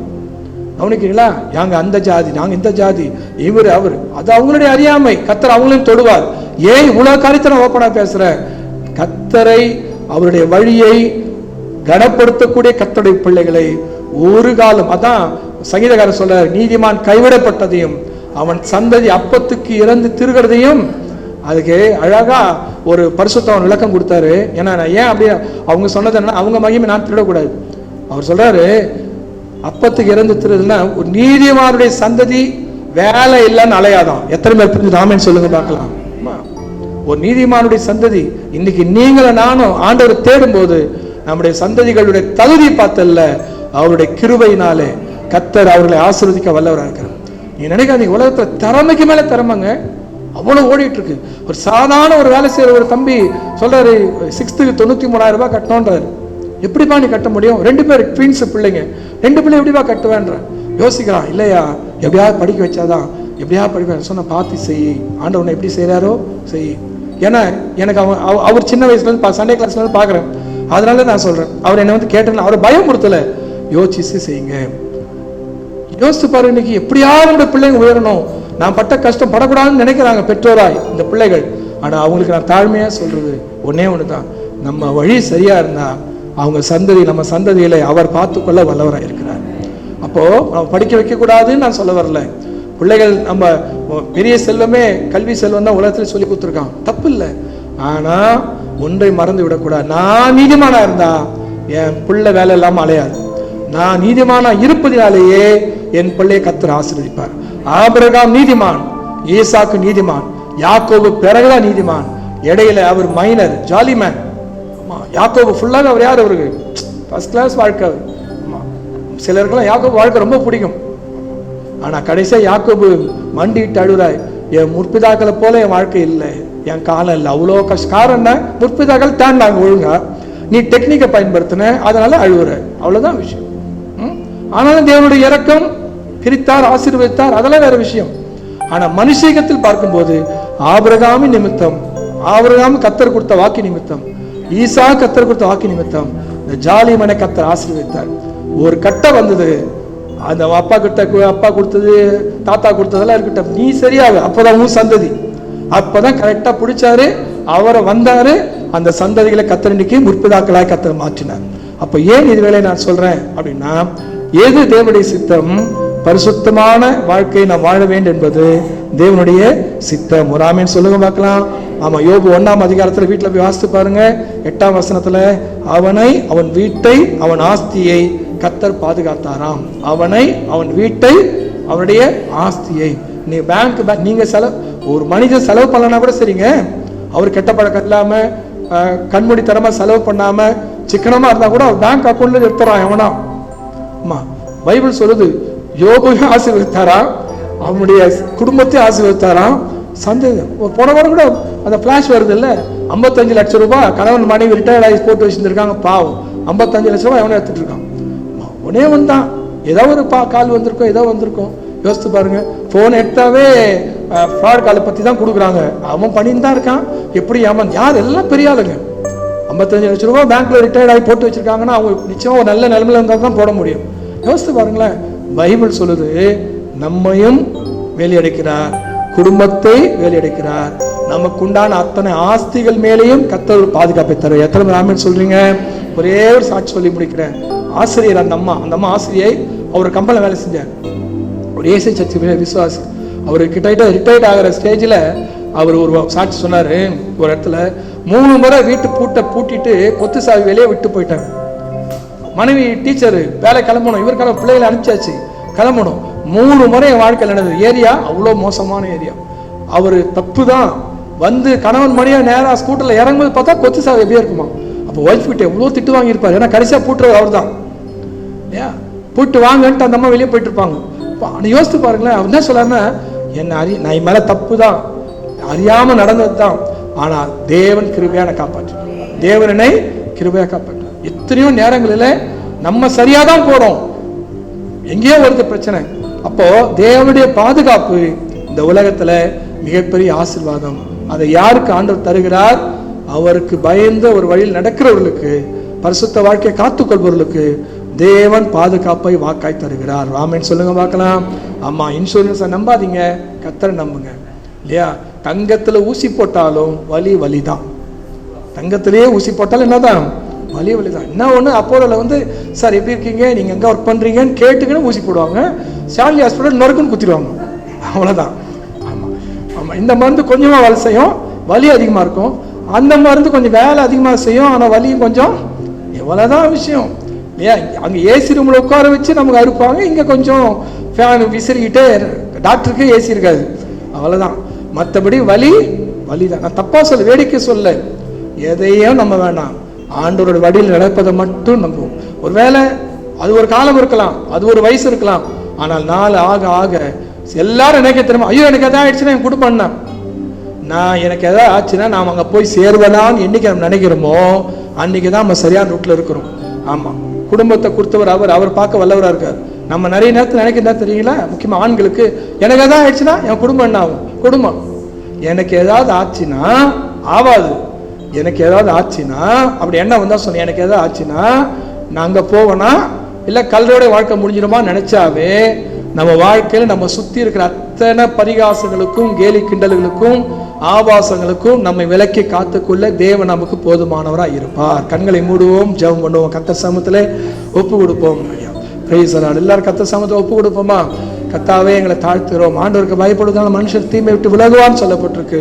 கர்த்தருக்கு பயப்படுவதே ஞானம், பொல்லாப்பை விட்டு விலகுவதே புத்தின்னு வேதம் சொல்கிறது. ஆண்டவருக்கு பயப்படுறது ஒரு குறையும் இல்லைன்னு வேதம் சொல்கிறது. ஆண்டவருக்கு பயப்படுவதே ஒரு ஆயிலை தரக்கூடிய ஒரு சக்தி என்று சொல்லி வேதத்தில் வாசிக்கிறோம். கர்த்தர் சமூகத்தில் ஒப்பு கொடுப்போம். வருகிற திருவிருந்தில் இன்னும் நாம் கர்த்தர் சமூகத்தில் கிட்டி சேர தேவன் நமக்கு உதவி செய்வாராக.